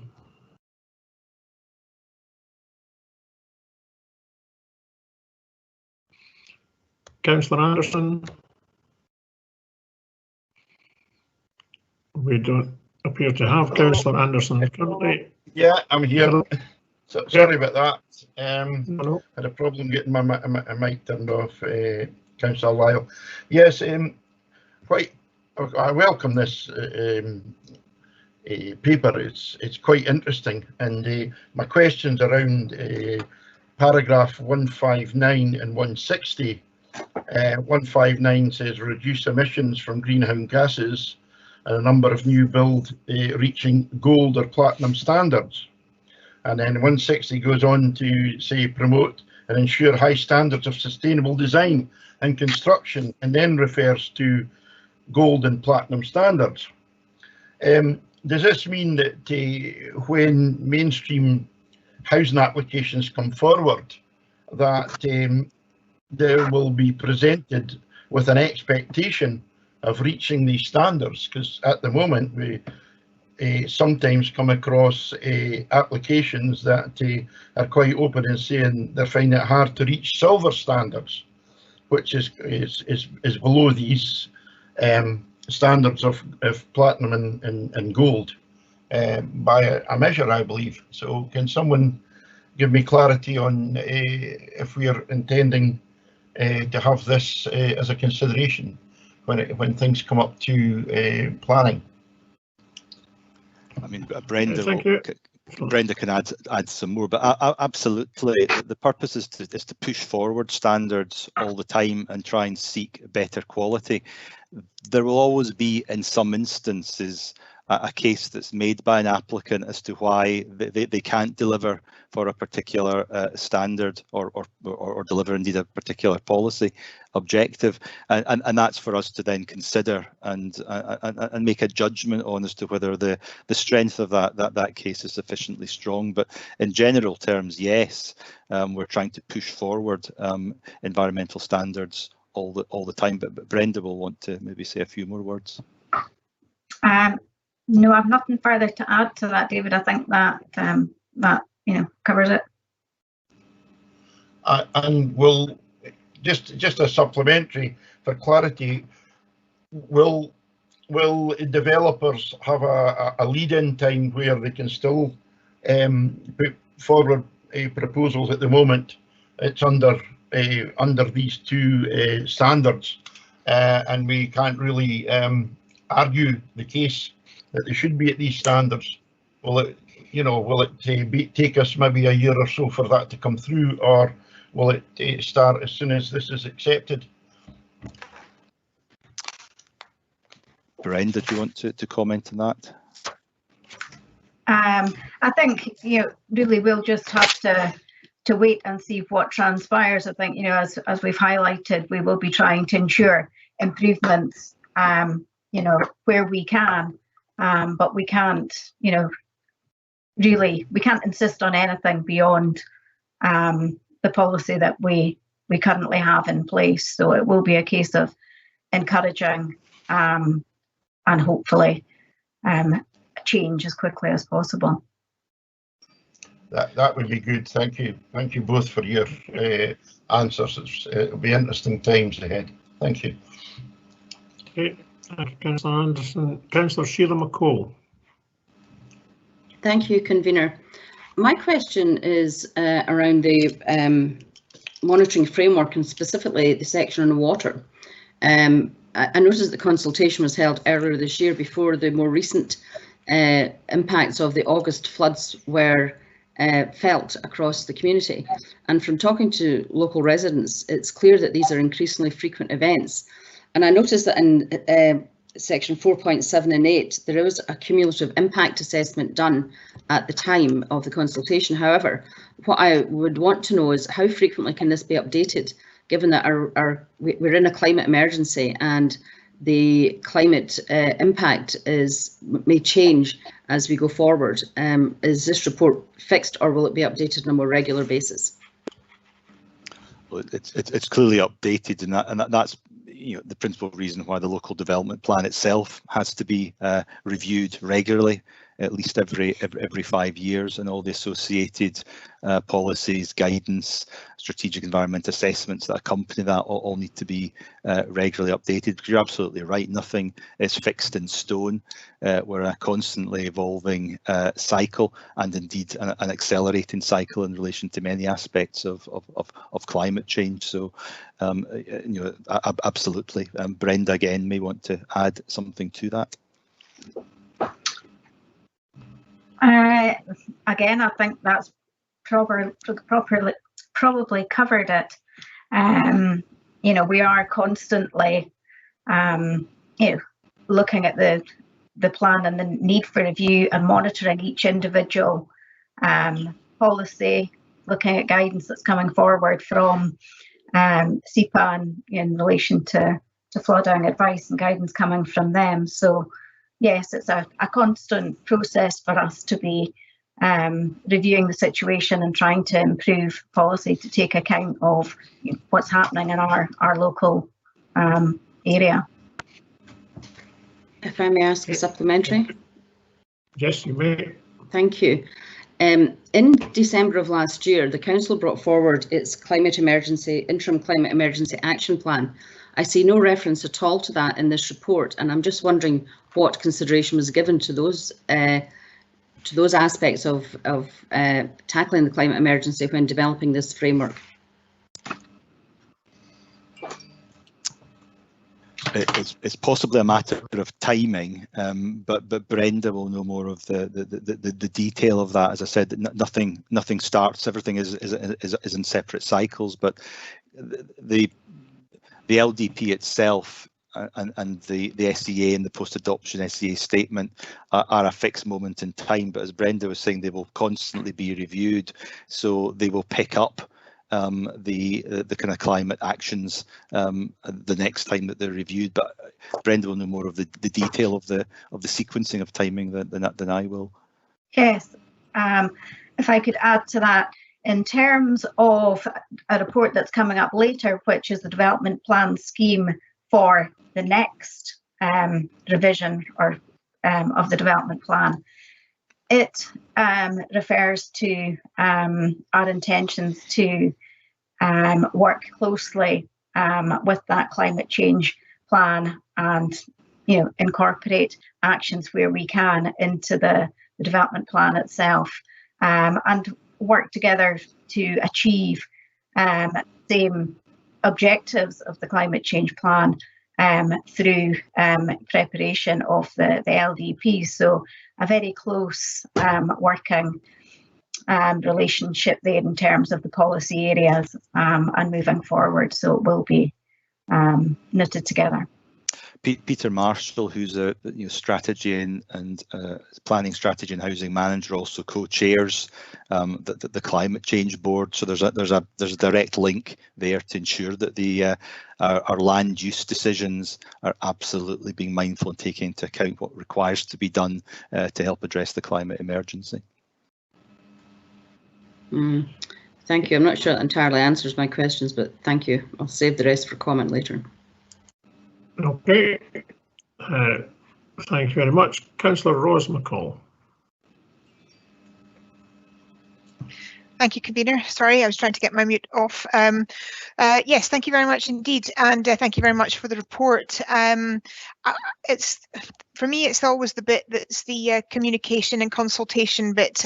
Always seems to be where I want to. We're certainly looking forward, and this is a circular kind of process. So my question really is, we didn't get a vast amount of response on the public consultation, and obviously we can only provide a place to do that and a place to be seen and be open. But is there any comments or any ideas that possibly officers can bring forward as to how we look at this consultation process and see if we can actually engage better with the local communities to try and actively bridge that gap between what planning is trying to achieve and the community's wants and needs? Thank you, Councillor McCall. That's a really interesting question. I guess planning generally was at the kind of vanguard of public consultation, but the quality and type of engagement has changed over time. So we absolutely have to kind of be mindful of that and absolutely think of kind of new ways, better ways, more engaging ways to engage. So a good question. I'm not sure we will have an answer right now, but Brenda may have had some thoughts on that already. Yeah, I think, with the development of the Perth and Kinross offer and the collaborative approach that we will be having with communities, again, we highlight in the development plan scheme for the next plan that's an approach that we will be fully embracing, and I think a lot of work is currently being undertaken on the offer and about consultation and engagement. How do we get better at it? Less consultation fatigue, etc. So we've very much got an eye to what is developing and have a commitment to fully engage and be part of that more united consultation, if you like. So no, that's excellent. No, thank you very much indeed. That helps a lot. Thank you. Thank you. Councillor Simpson. Thank you very much indeed, Convener. I'm looking at Table 1 from page 155 onwards, and I note there seems to be no mention of conserving, enhancing, maintaining or protecting ancient woodland, and I wonder where I might look for where this important aspect of conservation is contained within this document, which I hope it is. Specific question. I would point towards page 161, and where we make reference just to the percentage of woodland cover, and through that we will look at all aspects of woodland cover. I don't think we'll be limiting it in any way. So this is just a kind of headline, if you like, of the aspects that we'll be looking at, the different indicators. The LDP itself has specific policies on protection of ancient woodland as much as it can be protected. So it's absolutely front and foremost again of what we consider when looking at development. Okay, thank you. I think Councillor Sampson, yes, it's just reflected in that this is a relatively high level document on specific policies. Well, in the specific area of ancient woodland. Any further questions? If there are no further questions, I'll move the paper and then we'll invite comments. This report informs us of the requirement to prepare a strategic environmental assessment post-adoption statement for Local Development Plan 2 and represents the document for our consideration. Section 2 of the report provides a summary of the content of the post-adoption statement. It outlines the statement's purpose in demonstrating how the strategic environmental statement informed the plan's preparation and in setting out arrangements for monitoring the plan's significant environmental effects. I believe that the monitoring framework presented in the statement will add value to the process of preparing the next local development plan and its strategic environmental assessment. The recommendation to members is to agree for the publication of a strategic environmental assessment post-adoption statement and the submission of a further report to the monitoring of the local development plan. Happy to move the paper. Councillor Duff. Thank you, Convener. Just happy to formally second the report. Okay, if we then move to comments, and Councillor Sheila McCall indicated she has a comment, and I see she has asked to comment. Councillor McCall. Thank you, Convener.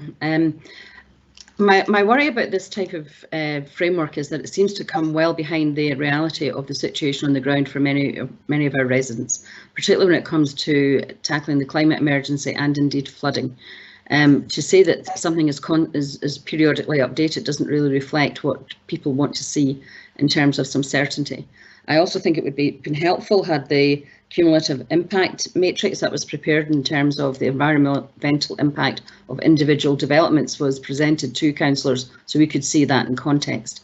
I welcome the report and I think the statement is due, but I think it would be much more helpful if there was a more defined review and update plan put in place to support it, because the answers that were provided to me were so vague that I have no idea when, if ever, any of the specific impacts of climate change and flooding events are considered and incorporated, or when indeed they will come back to this committee for its consideration.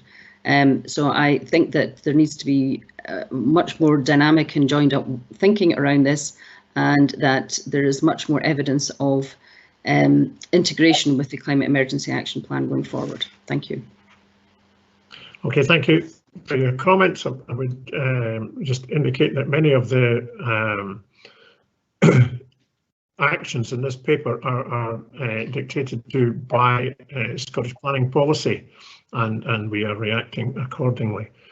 Councillor Rosman. If I may, Convener, I understand that some of that is directed in that way. However, as a council, we have the opportunity to include additional information for members when papers such as this are brought forward to committee for its consideration. So I'm not suggesting that we should simply be limited by the conditions that are put upon us, but we should also look to see what additional information we can provide, not just to elected members, but also to the wider members of the public who have severe concerns about the environmental impact to their communities, to their homes, and to their way of life because of climate change events. And I just don't feel that this properly reflects that. Okay, thank you for your comments. Councillor Ros McCall. Yes, again, thank you. Oh, I'm sorry, Convener, I see that a response has come up from the Chief Executive. I wonder Yep. if Okay, that the should Chief happen before me. Executive should respond directly to that. Cam Reid. Okay, thank you, Convener. Councillor McCall, I appreciate your comments and indeed suggestions. The climate change strategy will of course be reported on separately, but I think there's an opportunity in time to come that we look at how we get additional information for elected members and indeed the public and citizens across Perth and Kinross, particularly around the issues that you've just stated. I would, however, say you'll appreciate at the moment our efforts and time and energy is invested in dealing with the pandemic, but we'll see what we can do for future. Thank you. Thank you, Chief Executive. Councillor Ros McCall. Thank you. Third time lucky. There we go. Thank you, Convener, and thank you very much. No, it was really just, again, to voice my thanks to everybody within the planning department for all the work that they do. Again, a fantastic report. There is time frames, there is restrictions, there is things that need to be put forward at different times. There's a whole process to all of this, and all our officers work exceptionally hard to make sure that that information is not only put across properly, but is done so within the correct times and within the correct framework. So I just wanted to put my thanks out on record to the whole of the team, and hopefully if you could pass it back, Brenda and David, to everyone that works on bringing this forward. This is a continual ongoing process that we have to do as a council, and it is done exceptionally well. So I wanted to put my thanks on that. Thank you. Okay, thank you very much. I'd say there are no further comments, and I'll be happy to agree the paper. Agreed. So I now, as we're approaching 2 hours since the meeting began, propose that we have a comfort break and that we reconvene at 11:35. So I adjourn the meeting till 11:35. Thank you very much.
Okay, good morning again, everyone, and welcome back to the Strategic Policy and Resources Committee, Wednesday, the 25th of November. We now move on to paper 8, which is the adoption of statutory supplementary guidance on financial guarantees for minerals development and non-statutory guidance on delivery strategies, particularly the River Tay Special Area of Conservation and the Dunkeld Blairgowrie Lochs Special Area of Conservation. And could I ask the Head of Planning and Development to introduce, please? Thank you very much, Convener. This report informs the committee of the most recent guidance to be prepared to support the policies of our adopted local development plan. It covers both statutory guidance, which has the same status as the development plan, and non-statutory guidance, which has the status of being a material consideration when determining planning applications. The report provides an update on the changes suggested to the guidance as a result of public consultation and seeks committee's approval to finalise and adopt it to support LDP2. Again, happy to answer any questions with Brenda Murray's assistance. Okay. Thank you very much. Do we have any questions? Councillor Stewart. Thank you, Convener. Two very quick questions, I think. We're looking at here the two of the special area of conservation catchments.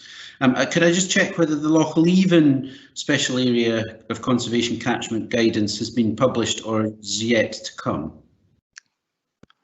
Brenda, can you give an update on on that, please? Yeah, the Loch Leven guidance has also been consulted on, and we had been looking to report on it at the same time as the other special area of conservation documents.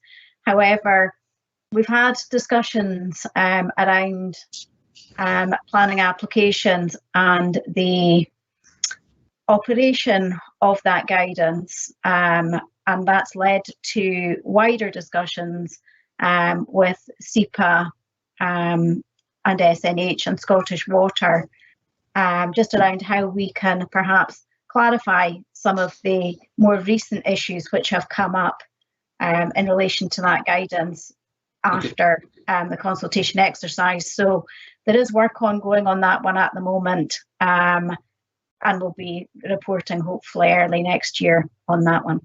Okay, thanks. It's just because obviously that they cover very similar issues, so I was just wondering where the other one was. And the other question is, we've got a change mentioned, and we've got a map for the River Tay Special Area of Conservation boundary.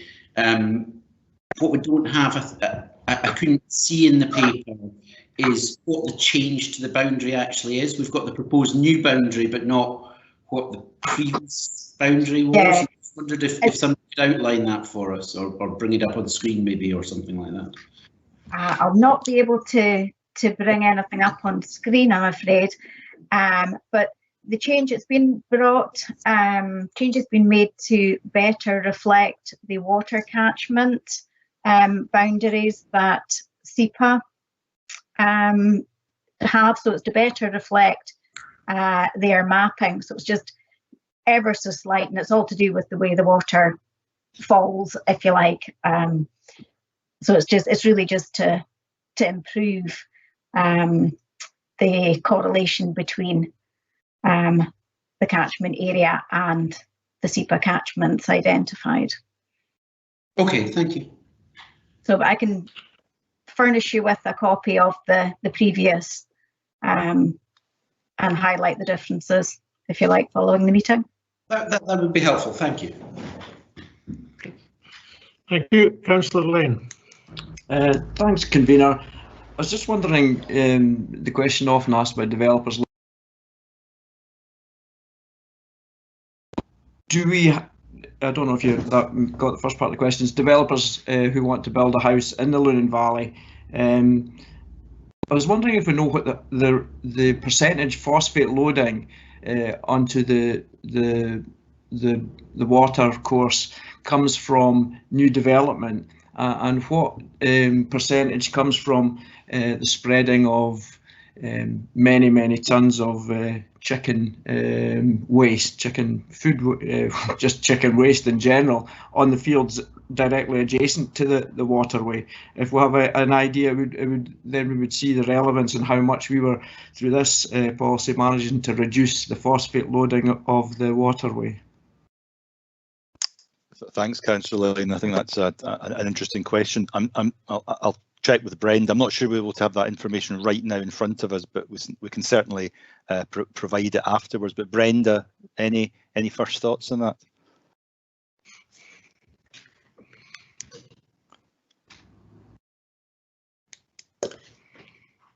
Oh, Brenda, you might be on mute. Brenda, you're on mute.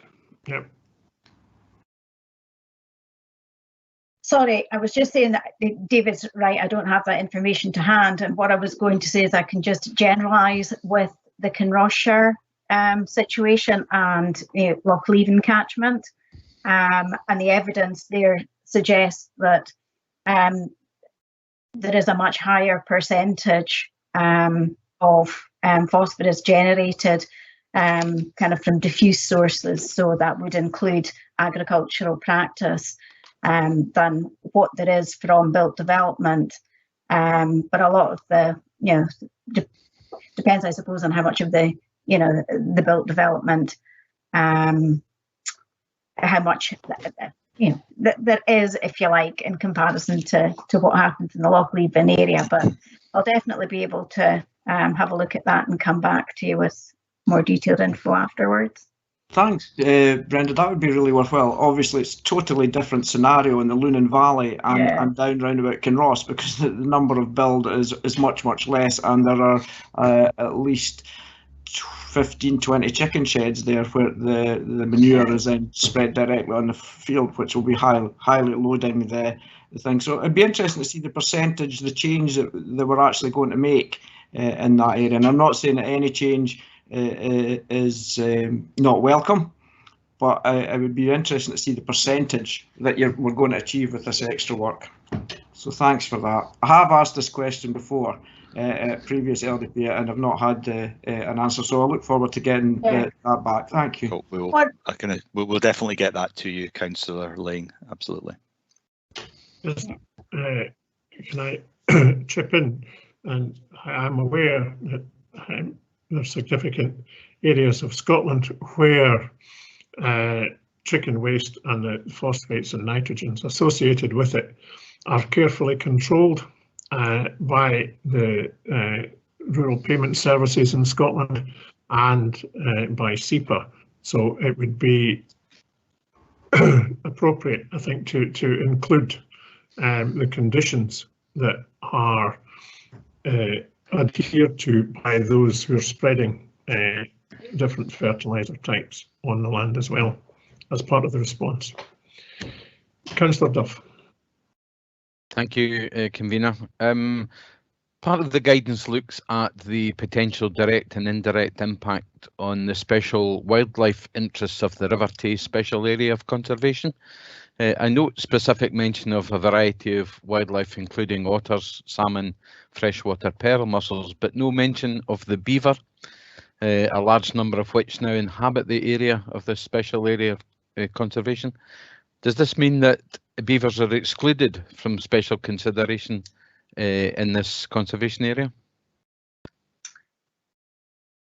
Good question.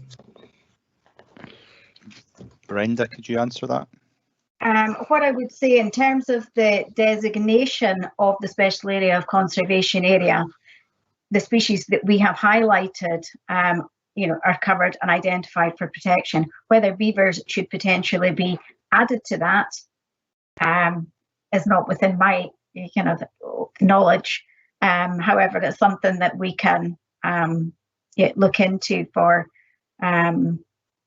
discussion with SNH, who identify the specific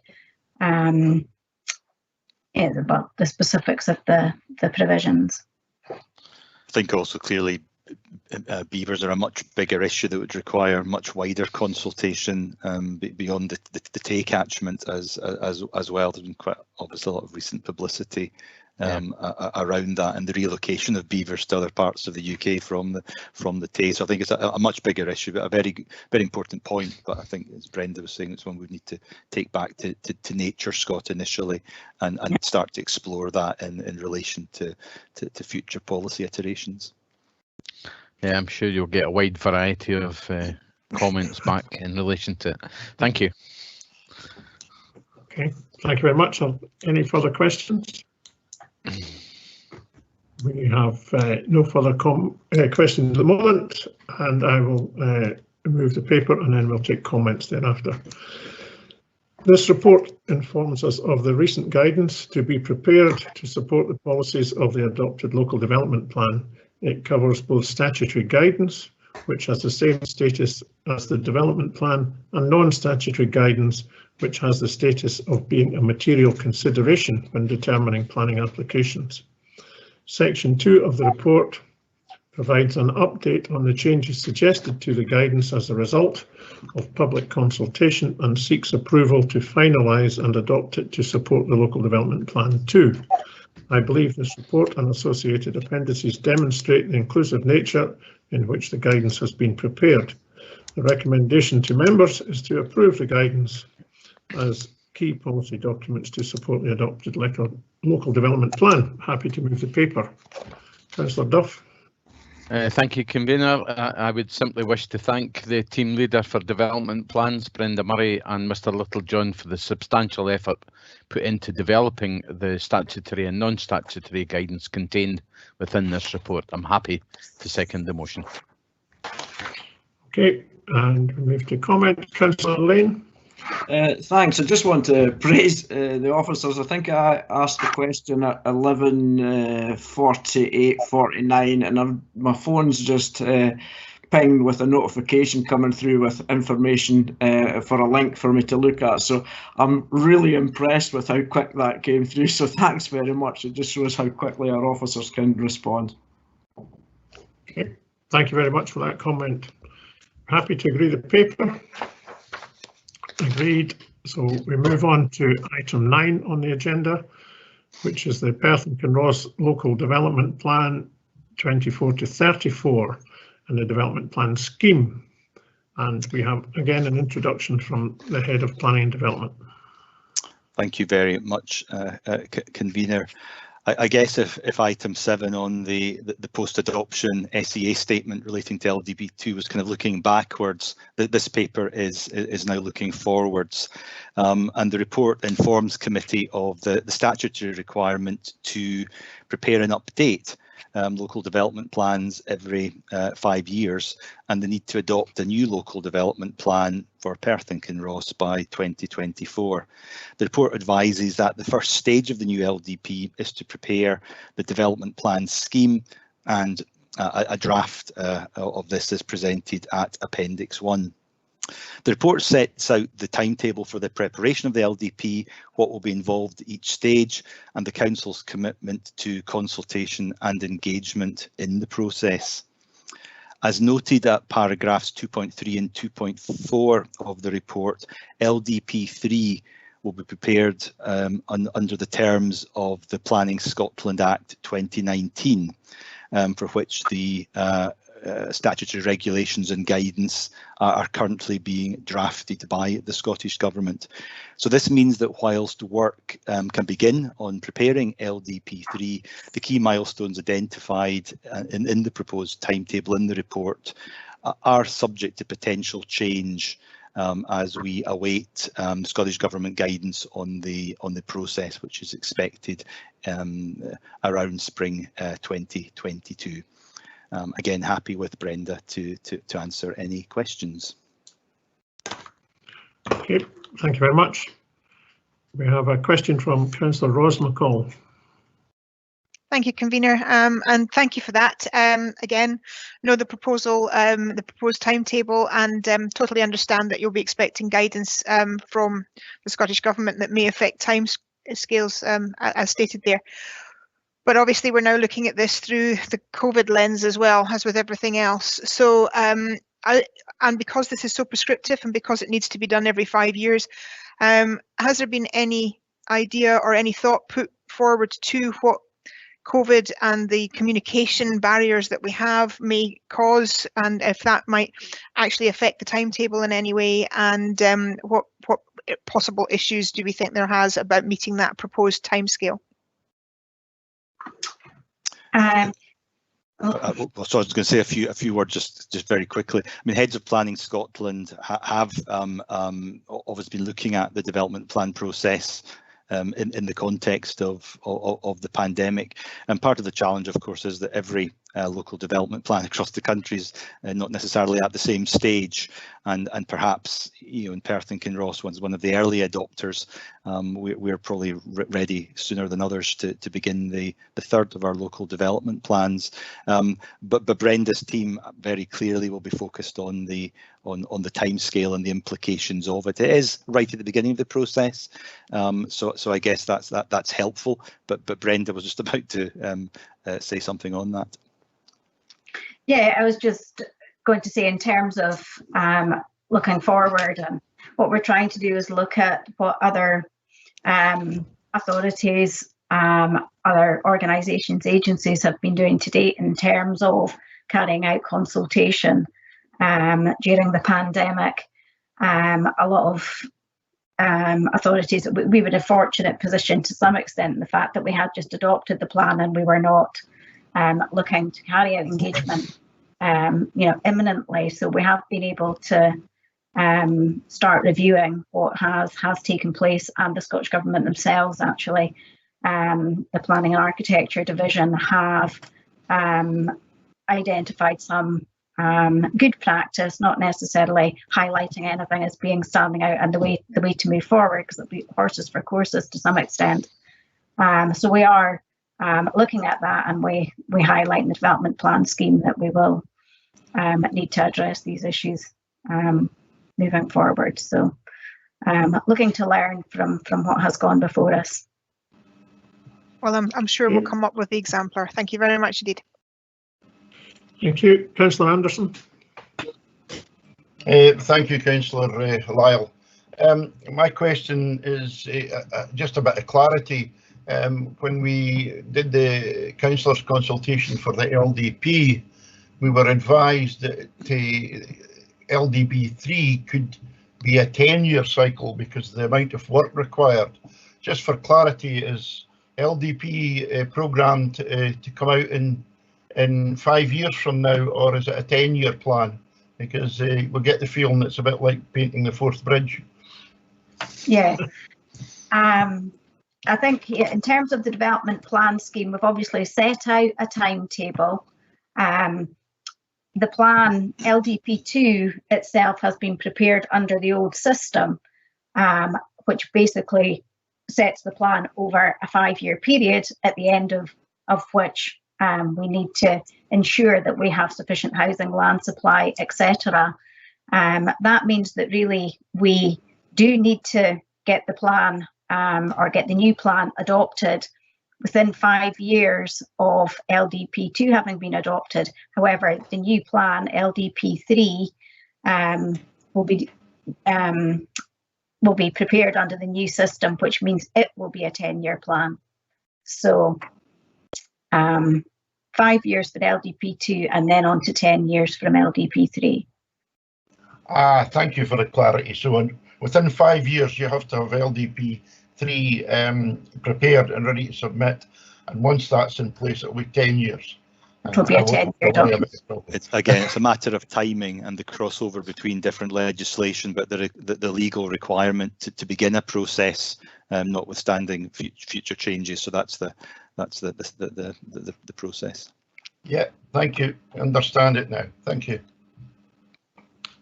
Okay, thank you. If there are no further questions, I'll move the paper. This report informs us of the requirement to prepare and update local development plans every 5 years, and of the need to adopt a new local development plan by 2024. It advises that the first stage of the new local development plan is to prepare the development plan, and a draft is presented in Appendix 1. It sets out the proposed timetable for the preparation of the local development plan, which will be involved and what will be involved at each stage. The Council's commitment to consultation and engagement throughout this process, and I would suggest that Councillor Sheila McCall's earlier comments are very relevant at this point as well. As noted in paragraphs 2, 3 and 2, 4 of the report, LDP3 will be prepared under the new planning system, for which the regulations and guidance required to implement it are currently still being drafted. This means that whilst work can begin on preparing LDP3, the key milestones identified in the proposed timetable are subject to potential change as we await Scottish Government guidance on the process, which is expected in the spring of 2022. The recommendation to members is to agree the development plan scheme and to authorise its submission to Scottish ministers, and that an annual progress report be submitted to the SP&R committee going forward, detailing any changes to the development plan scheme. Happy to move the paper. Councillor Duff. Thank you, Convener. Happy just to formally second the report's recommendations. Okay, do we have any comments? I don't see any comments there. We'll agree and move on to paper 10, which is a procurement update. And we have a report from the head of finance, or whomever he wishes to delegate to introduce. Thank you, Convener. I have my colleague Lindsay Stewart from our corporate procurement team with me this morning, and Lindsay will introduce the report. Thank you. Thank you. The report presented to you today details a summary of the procurement activity and the contracts awarded by the Council in financial year 2019-2020, and also details the planned procurement activity for 2020-2021. This report ensures that the Council meets the statutory requirements as set out in the Procurement Reform Act, which includes a requirement for us to annually report on our procurement and contract award activity no later than 4 months after our financial year end. This year, however, in light of COVID, this reporting deadline has been extended with the ask that we report as soon as is reasonably practical after year end, and if possible before the end of the calendar year. So this report meets that requirement. Highlights in the report include the ongoing local supplier support being carried out by the team, which this year has focused on supporting local business to access council contract opportunities and to better understand how to do business with the council. The types of activity that the team have delivered include local training events aimed at early learning and childcare providers to tie in with the introduction of the 1140 hours. Talking tender training sessions. Local suppliers were given an opportunity to learn about the council and how the council spends its budget. The sessions aim to help suppliers to better understand how council tender processes work, to find out about where the council advertises tender opportunities, and to gain an insight into upcoming council tender opportunities. We also held a local Meet the Buyer event, which was attended by over 300 delegates. The report also details the positive outcomes that have been delivered by the team through a social value initiative, the Community Benefits Wish List. This is an approach where local organisations are able to ask for what they are actually looking for support with, and we aim to match this ask to a supplier willing to provide the same as part of the value added elements of their contract with the council. Some examples of the wish list outcomes that have been delivered in the reporting period include Ailith Youth Partnership, who received donation of materials from a local printer. Countryside Trust received a financial donation to help with local projects, and Workshop Aberfeldy received free electrical testing for their premises. This wish has been noted a success and has been recognised by Scottish Government as a model of best practice. The team have been contacted by over 20 organisations who've expressed an interest in learning more, and perhaps implementing a similar approach to that of our council. The report seeks to highlight that the council's procurement approach looks to deliver sustainable outcomes and to ensure that the council delivers best value services to the communities of Perth and Kinross and does so in an effective, efficient and sustainable way. And I'm happy to take any questions. Thank you, Convener. Thank you very much, Lindsay. Any questions for Lindsay? And thank you for that very comprehensive introduction. Councillor Ahern. Thanks very much. I've got two questions. You mentioned talking tenders there, and on page 8 of the report, which is page 290 of the pack, you've got the talking tenders and Tayside Cities Meets the Buyer event. Can I just wonder how many businesses actually took part in the talking tenders, and how was that advertised to encourage local businesses to attend? And of the 300 delegates, it says it's Tayside, so I'm assuming that was open to businesses right across Tayside. How many of those 300 delegates were from Perth and Kinross? That's my first question. Okay, I don't have the exact numbers to hand, but I certainly can get that for you. So with the 300, it's a collaborative event that we have been doing for a number of years, along with Dundee City Council and Angus Council. The Talking Tenders events are run in conjunction with the Supplier Development Programme, so we work closely with them to promote that. Usually they're promoted via social media with support from the Supplier Development Programme. We also promote it on our own council social media, and sometimes, depending on the location of the events and if they're for a specific reason, we will also advertise it publicly on Public Contract Scotland. We also promote the events with any suppliers that we get emails in from to our generic accounts. We always encourage them to go and look at what training events are available. That's part of our response to them. Okay, thank you. My second question is regards to COVID and the lockdown we've had this year since March.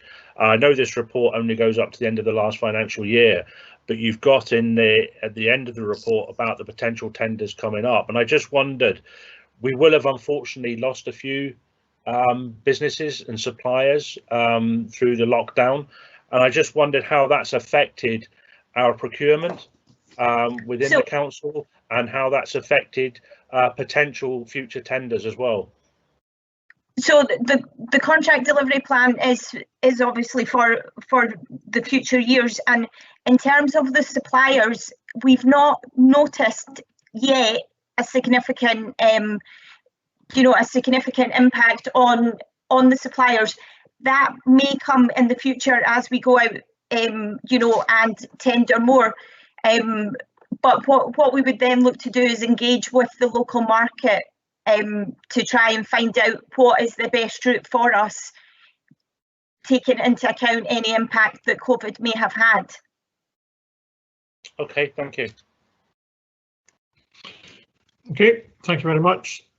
We now have a question from Councillor Forbes. Thank you, Convener. I actually have two quite similar questions. If it's okay with you, I'll just put them both out together. One's a bit of a follow-up on what Councillor Hearn's just asked. But first of all, can I ask, when we leave Europe properly at the end of the year, will we still be bound by the European rules? So we are just waiting for the final guidance from Scottish Government. We had some guidance which just came out earlier this week, which indicated and confirmed that we will no longer obviously advertise our tender opportunities through the official journal of the European Union. They will, the UK will put in place a replacement advertising portal for that, which will be live from the 1st of January. In terms of the EU regulations, there's obviously thresholds that apply when those regulations come into place.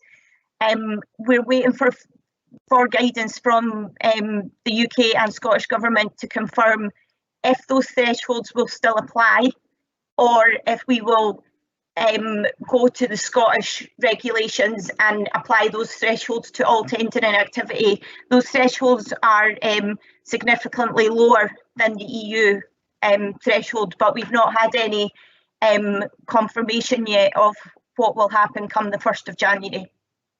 Thanks, Lindsay. And convener, if I can just ask a follow-up, and it's really my second question to that one. Sorry. In terms of sort of very small contracts, are we allowed, and would we be allowed after we leave Europe to weight who would get those towards local suppliers to try and help the local economy? I'm thinking about contracts less than £5,000 or £10,000 at the smaller end of our scale, or would that be illegal or not allowed under new rules? Sorry, with the lower value contracts, anything between £5,000 to £50,000, it's the council's contract rules that apply, not the procurement legislation. So those contracts, the lower value ones, are issued as a quick quote, and with quick quotes they aren't publicly advertised, and it's up to the council to identify which suppliers they invite to tender.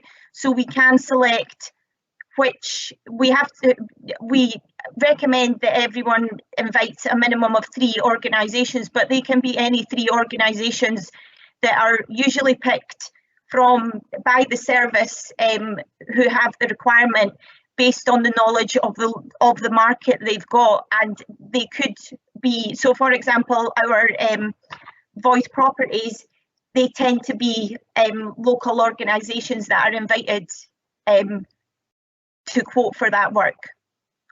That's great. Thank you, Lindsay. You clearly know your stuff. Thanks very much. Okay. Thank you. Councillor Lane. Thanks, convener. Yes, Lindsay, I hope when the thresholds and that are set and the regulations are set, we have enough in place to follow the public pound, so we don't make massive award contracts that have to companies that have no ability or basis or track record in producing what they're being contracted to supply. So I'm sure there'll be some safeguards in there, and that'll be interesting.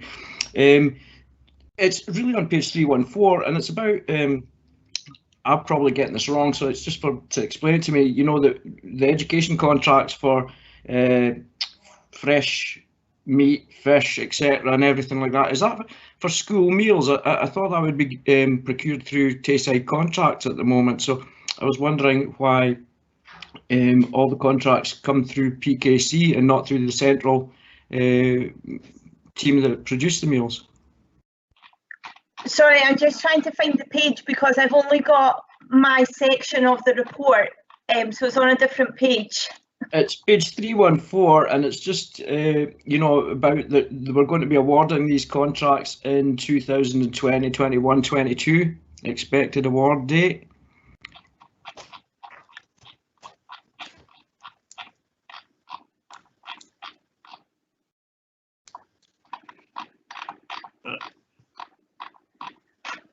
You know, Lindsay come back to you on doesn't have the information in front of her. She may have to come back to you. Stuart Mackenzie may have some information. Sorry, convener. I was just going to suggest and request. I was just going to suggest if you come back to Councillor Lane with that information. Okay, I think it would be useful to share that.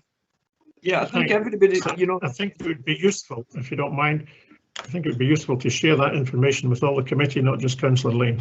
More than happy to do that, convener. Yeah, that's no problem. Thanks, convener, because you can understand with we're not sure of how the meals are going to. Well, we know how we voted that they should be provided to us, and I was wondering if that was part to do with it, that these contracts would be awarded to come to our kitchens, etc., and they may not, and that's why Tayside contracts. So you know, I have got a meeting, and part of the BRG process, we need to really know what these contracts relate to. Thank you. Thank you. Thank you. No, point taken. That's exactly why I think it's relevant to the whole committee shares the response. Right, sorry, apologies. Yes. I've just found it in the report now, and it's just because I've only got 41 pages in my report. So what that's referring to is the contract delivery plan includes all the collaborative opportunities as well. So you'll see some of the ones there, the frozen foods, for example, has a little asterisk next to it. That indicates that it's our intention to still participate in a collaborative opportunity. That collaborative opportunity is through the Scotland Excel framework, but it's Tayside contracts that purchase through that framework on behalf of Perth and Kinross Council. And sorry, just to supplement, so why does it go under a PKC delivery plan number and not through a Tayside contracts one? Or why is it not designated? You know, it could be PKC whatever 1192 asterisk TC behind it, so we knew that it wasn't actually ourselves that were offering the contract.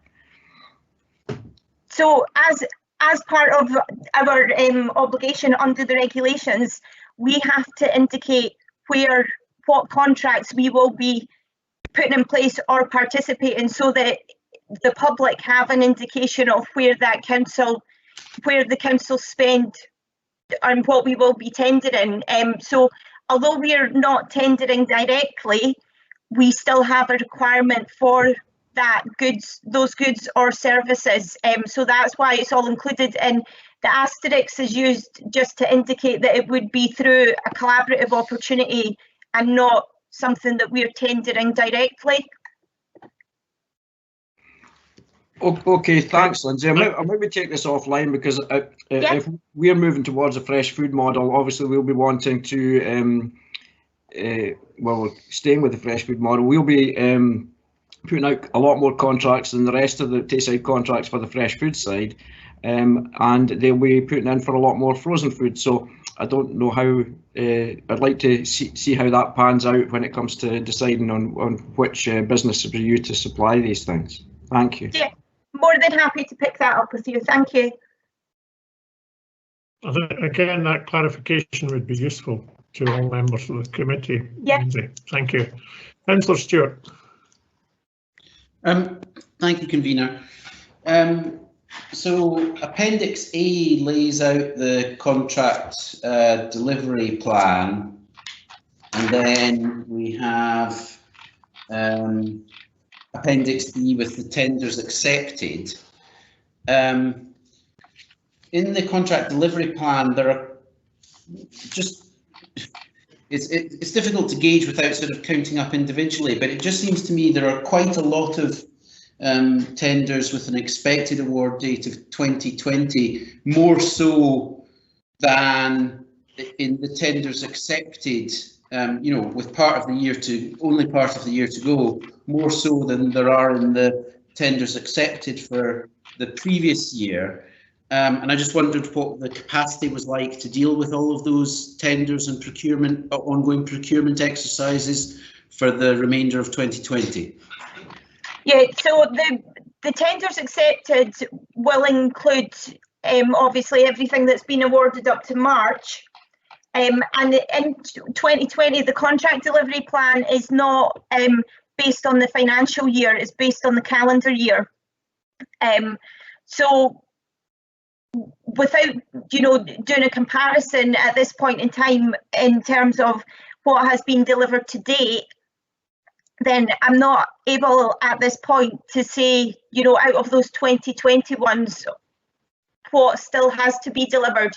And also bearing in mind that with those 2020 ones, the ones with asterisks or two, some have got one asterisk and some have got two, and they will either be delivered collaboratively, or we would be calling off from a collaborative contract. Now, where that happens, there is a significant reduction in the volume of resource that's needed from our own internal procurement team to support that contract award. Okay, so just to be clear then, so the tenders accepted is in a financial year, but the delivery plan is on a calendar year. But given that we're not reporting on tenders accepted, presumably in financial year to date, a lot of these 2020 dates in the contract delivery plan might already have been agreed. They may have already been awarded, yes. Right, thank you. Okay, thank you very much. We have a question from Councillor Sheila McCall. Thank you, Convener. It's perhaps more of a point of clarification from Lindsay. Lindsay, you mentioned earlier in response to an earlier question that low-value procurements were not subject to EU rules, but my understanding is that all procurement is subject to the principles of fairness, openness, transparency and non-prejudicial procurement practices. And I just wanted to make sure that was a correct understanding, because I think perhaps I understand that above a certain threshold there are very specific directives as to how those can be advertised, but the key principles about fairness and openness and transparency surely apply to all procurements irrespective of their value. Would that be a correct? Yeah, that's correct. So the Council's contract rules apply to all of our procurement spend, and the Scottish regulations come into place when we reach the £50,000 threshold, and the EU regulations apply to goods and services over 180,000 and works over 4.2 million.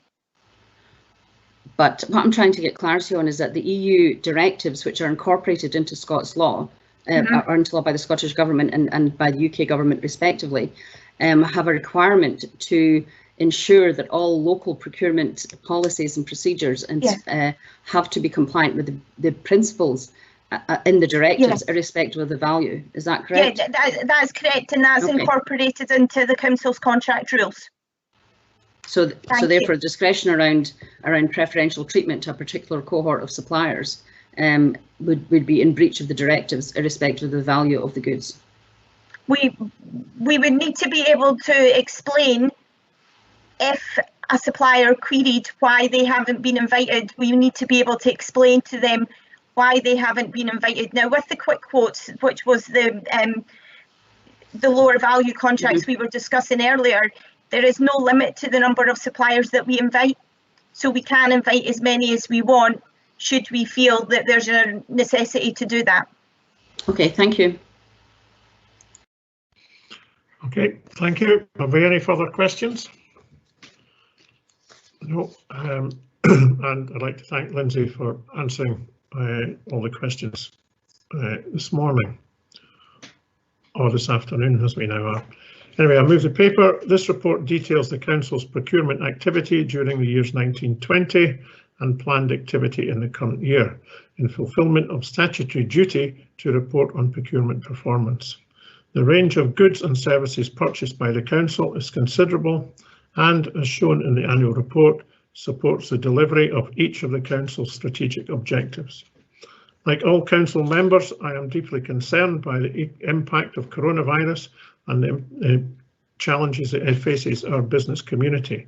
I therefore commend the work which has been undertaken in supporting local suppliers through Meet the Buyer events and training sessions.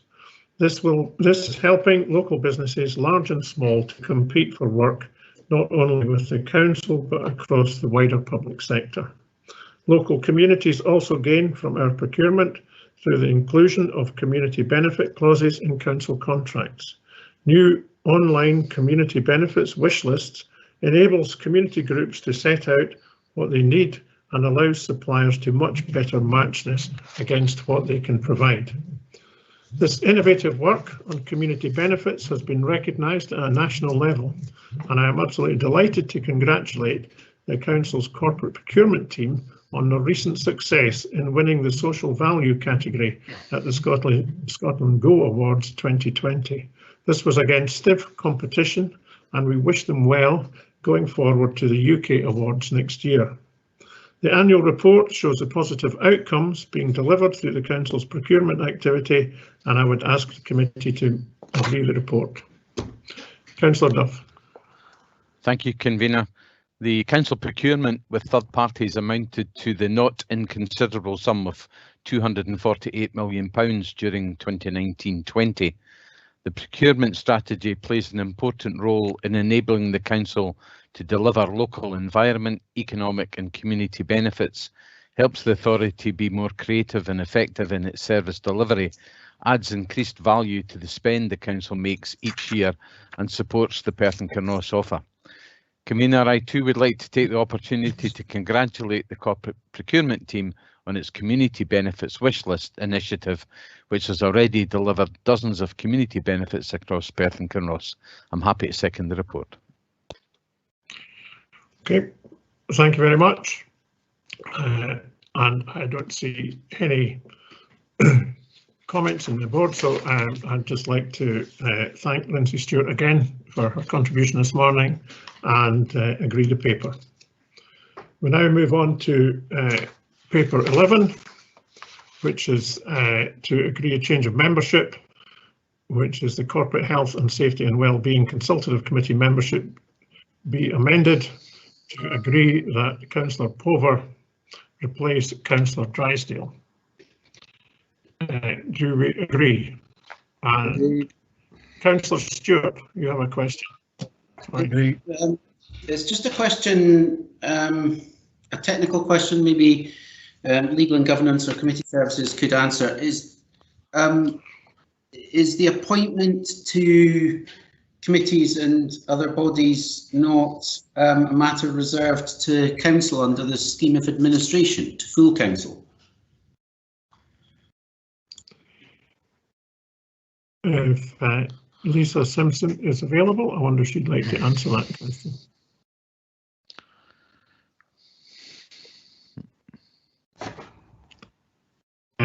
Charlotte, could you answer that? Charlotte Irons.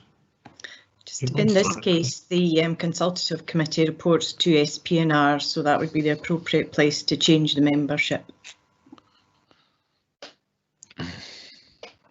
Thank you. We do have executive subcommittees of SPNR and other subcommittees of SPNR, and their membership is determined by council as well, is it not?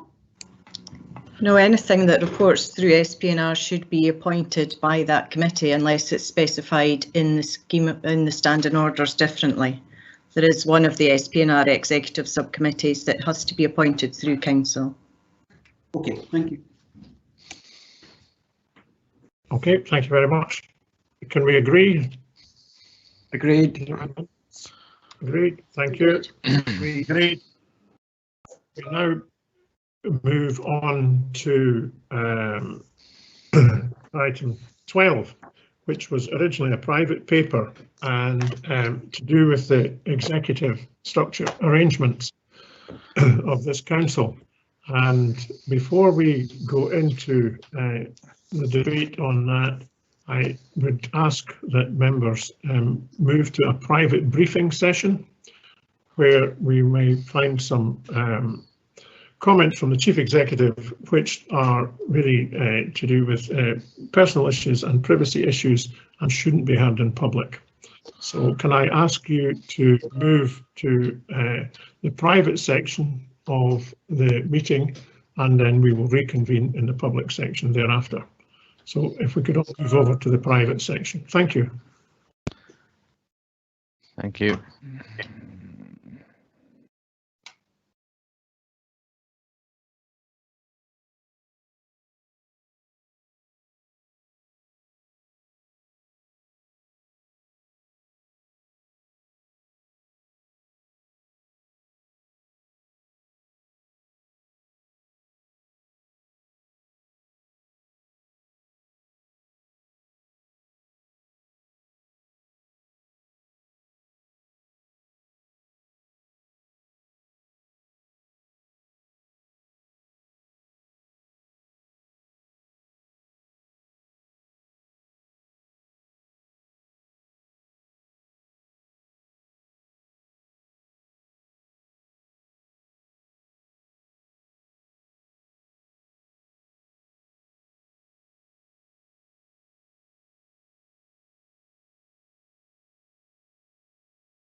Okay. I would ask officers if they are aware if there are any omissions from councillors coming back into this committee. Audrey or Charlotte, are you aware?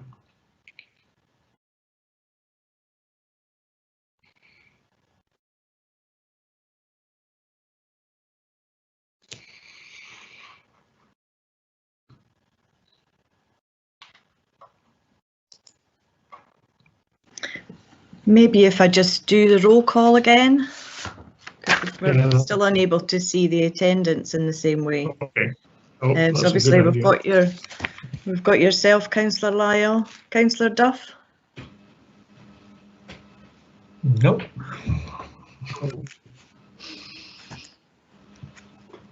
No Councillor Duff yet.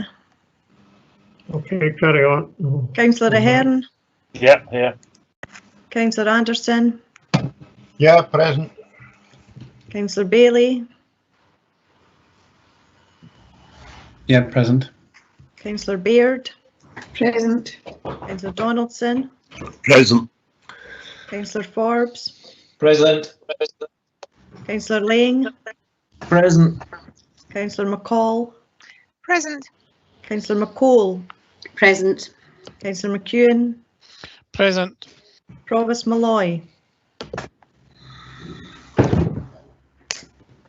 Provost? No. Councillor Parrott? Present. Councillor Simpson? Present. Councillor Stewart? Present. Can I just go back to Councillor Duff? I'm present now, thank you. Yes, present. I think that's everybody except the Provost. Okay. Okay. Well, we'll carry on, and hopefully the Provost can join us shortly. We move, as I said, we move to the introduction of paper 12, which was the executive structure arrangements. And we have the report before us seeks approval for changes which will strengthen the leadership and management arrangements within the council. It also provides the outcome of the first phase of a formal job evaluation exercise for the chief officer posts, which will establish an independent, robust and objective method of salary determination. And could I ask that the chief executive, if she would like to give a brief introduction to this report. Thank you, Convener. Councillors, the paper in front of you sets out the need to address pay inequity for the executive team as phase 1 of the job evaluation. This was undertaken by an independent organisation, Corn Ferry, using a well-known and robust Hayes job evaluation scheme.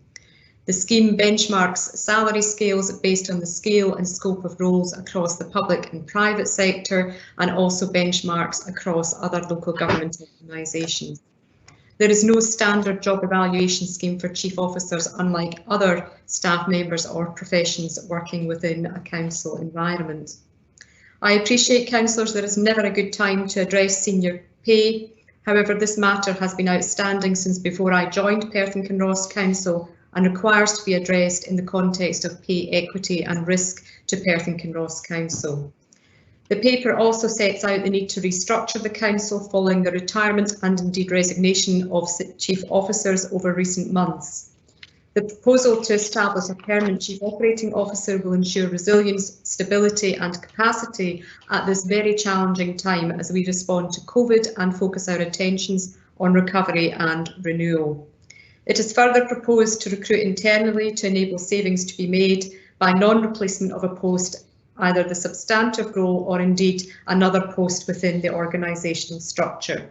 The overall cost of job evaluation and indeed the appointment of a permanent chief operating officer will be contained within budget and an overall saving will be made. Thank you very much for the opportunity, Convener. The recommendations within the report set out very clearly that the Executive Director Communities and Executive Director Education and Children's Services will deputise for the Chief Exec as may be required from time to time, and in doing so they will use the job title of Deputy Chief Executive where required. The Executive Director post of Housing Environment is renamed Communities, and this post will become the de facto interim Chief Executive should there be any sustained period of absence or unavailability of the substantive Chief Executive post holder with the appropriate salary recompense. The salary levels for the Executive Director of Education and Children's Services, Communities and Director of Integrated Health and Social Care will reflect the independent job evaluation outcome and additional duties with effect from April 2020 and therefore increasing from CO 46 to CO 51. The deletion of the post of Deputy Chief Executive and Chief Operating Officer at CO 53 will be replaced by the creation of, and as I say, an internal recruitment to the role of Chief Operating Officer on CO 46. A further report from the Chief Executive will be provided on Chief Officer salary levels on the conclusion of Phase 2 of the job evaluation. And just to reiterate what I've already said, it's recommended that the Strategy, Policy and Resources Committee notes that the executive structure will bring capacity and stability to the Council at a critical time, as well as realise a net saving. It does not, however, limit any new Chief Executive in future, bringing a restructure of other staffing levels across the Council in due course. There will require to be a further report to Council to update and amend the scheme of administration to reflect the changes in delegated responsibilities as a result of this report, and I hereby request your approval. Thank you, Convener. Thank you very much, Chief Executive. Are there any questions for the Chief Executive at this point? If there are no questions, then I will move the paper. I'd like to thank Councillor Bailey has a question. Sorry, I was a little slow on the comment there. Thank you, Convener. My question is about section 2.12 of the report. The proposal is that we seek to fill the new role of Chief Operating Officer from within our organisation. I applaud our approach of seeking to develop talent internally as a first point of call. I'm concerned, though, about the statement that we will not backfill the senior post of whoever does get this job. I'd like an opinion on whether this prejudices the process somewhat, because if, hypothetically, I'm a senior person heading a vital or statutory function of this council, I might be put off applying by the knowledge that the report here says that my existing post won't be backfilled. I'd just like a comment or opinion on that, please. Thank you. Thank you, Councillor Bailey. Chief Executive. Thank you, Councillor Lai. Councillor Bailey, if I refer to section 2.12, what it actually states is that depending on the substantive role of the successful candidate, either their existing substantive role or the senior role elsewhere in this organisational structure will not be filled. So I don't believe it prejudices any individual, because we're not actually saying that any chief officer who may be interested in applying for this post or senior manager, we're not saying it's definitely a post will not be filled. We are saying it will be considered in terms of either their existing role or another post elsewhere. Thank you. Okay, I see that. Thank you. That was my omission. Thanks. Okay, thank you. Any further questions? No, well, I'll move the paper. I'd just like to say it's important for this council that we address the executive structure within the council, because we need to build stability, resilience and capacity within our senior officer team. And I am happy to recommend the recommendations contained from item 5.1 to item 5.8 in the papers, and happy to move the paper. Councillor Duff. Thank you, Convener. I welcome these proposals from the Chief Executive. The recommendations as set out in the paper will strengthen the leadership capacity and provide increased stability. Okay. Thank you. Comments, and then Councillor Lane. In resilient recommendations. Oh. Councillor Lane. Thanks, Convener. I think there was a time delay there for Councillor Duff.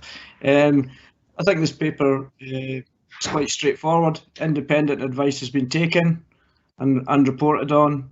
The officers have acted on it. The officers themselves know the stresses and strains that they're under, and we should give them the freedom to come forward with the best possible organisational ability that they wish, and not something that we should be imposing on them. that they've come forward with a sensible proposal here, and they have certainly my full backing. I know that the workload that they endure, along with people all the way down through the organisation, are enduring increased workload, but they've come up with a sensible way to, and with not costing any more money to the public purse. So I don't see how MD can be against it when there's not been one reason in any of the paper or any of the questions why we shouldn't be wholly behind this proposal. Thank you. No, and thank you for your comments, Councillor Lane, and I would just fully endorse that and support your comments. Councillor Stewart.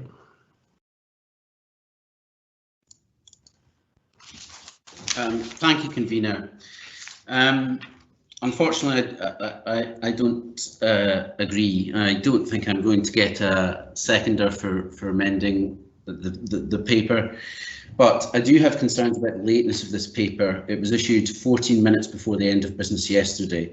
And while I understand obviously the pressures that officers, particularly senior officers, are under at this time in particular, I'm concerned that the lateness of the paper provides no chance to properly challenge, consider or discuss it, and has also meant that there was no chance for it to be reported in the press, thus providing the usual level of public scrutiny. The lateness, however, is not the aspect I find most problematic. There are a number of technical points I'd like to make.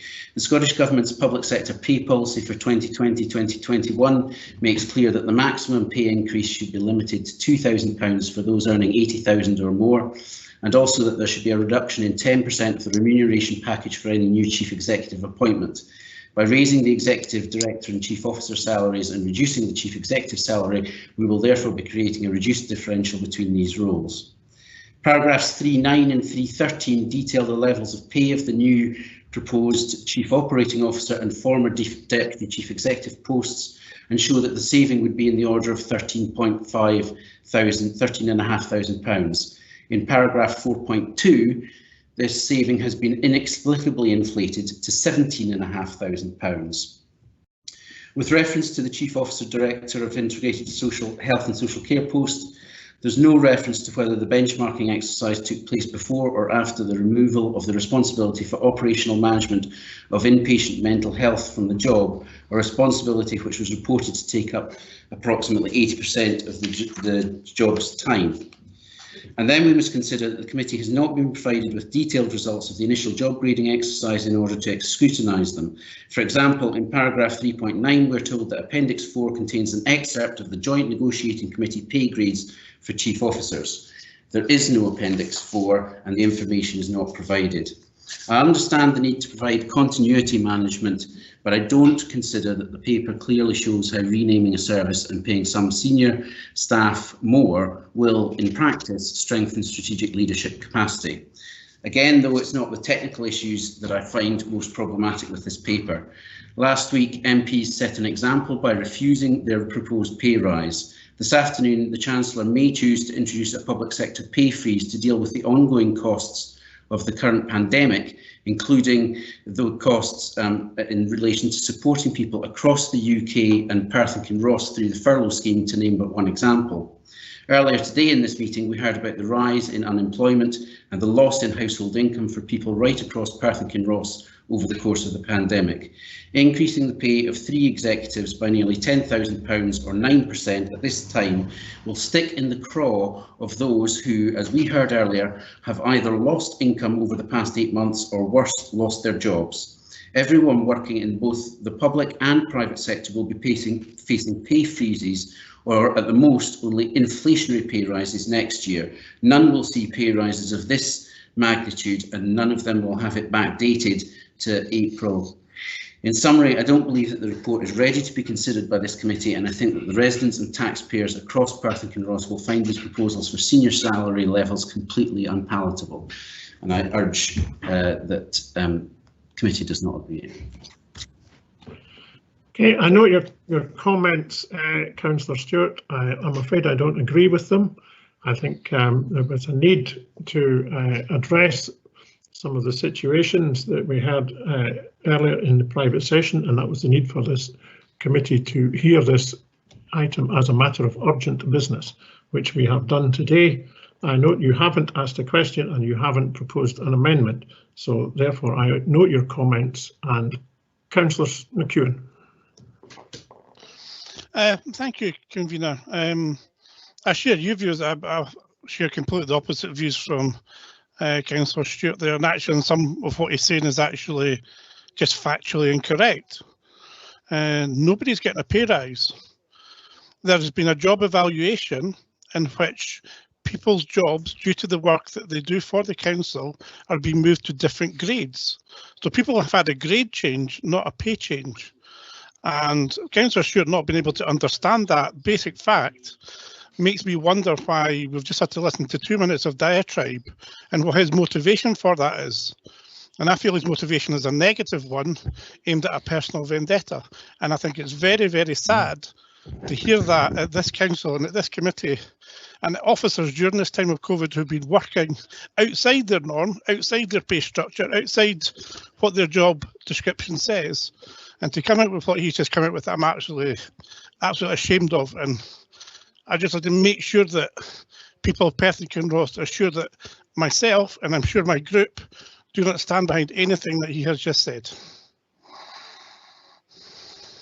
Thank you for your comments, Councillor McEwen. Councillor Lane.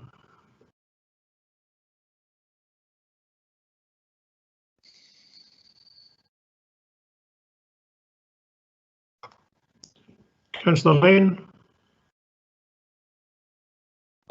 Sorry, Convener, thank you. I'm afraid Councillor McEwen beat me to the punch there. I fully support what he's saying, and a lot of this was a misunderstanding, I'll say, on Councillor Stewart's behalf of what is actually being achieved here and what is the intention of it is. And I would expect everybody else on this committee to agree this report and disassociate themselves from some of these remarks. Thank you. Councillor Parrott.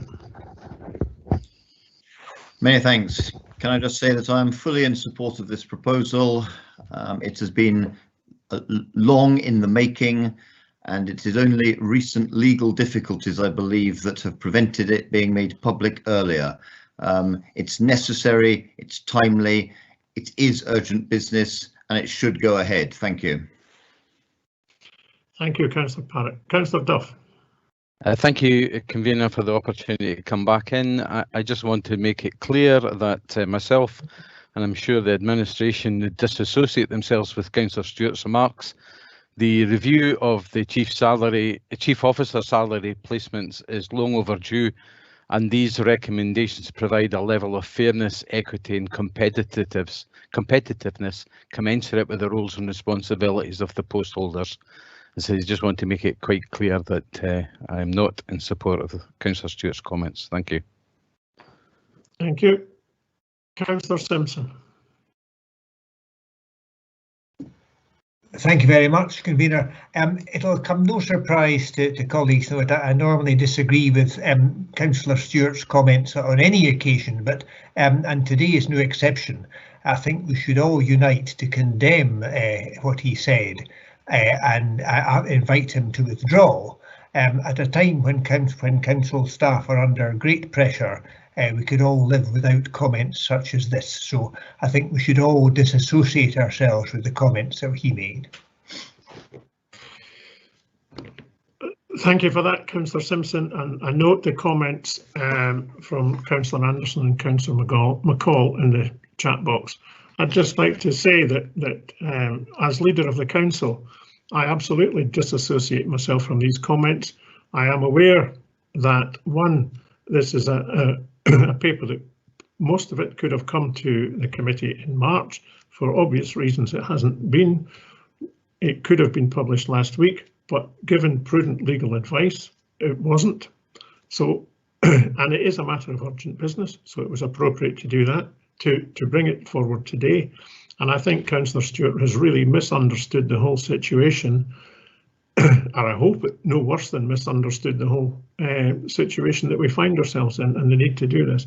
And I really would go as far as condemning Councillor Stewart's remarks, because I think they're completely inappropriate to be aired at this committee. Okay, well, I would like to thank you all for your attendance at the meeting today, and thank you for your comments, contributions and patience throughout, and we look forward to meeting you all again at a future meeting. Thank you very much. And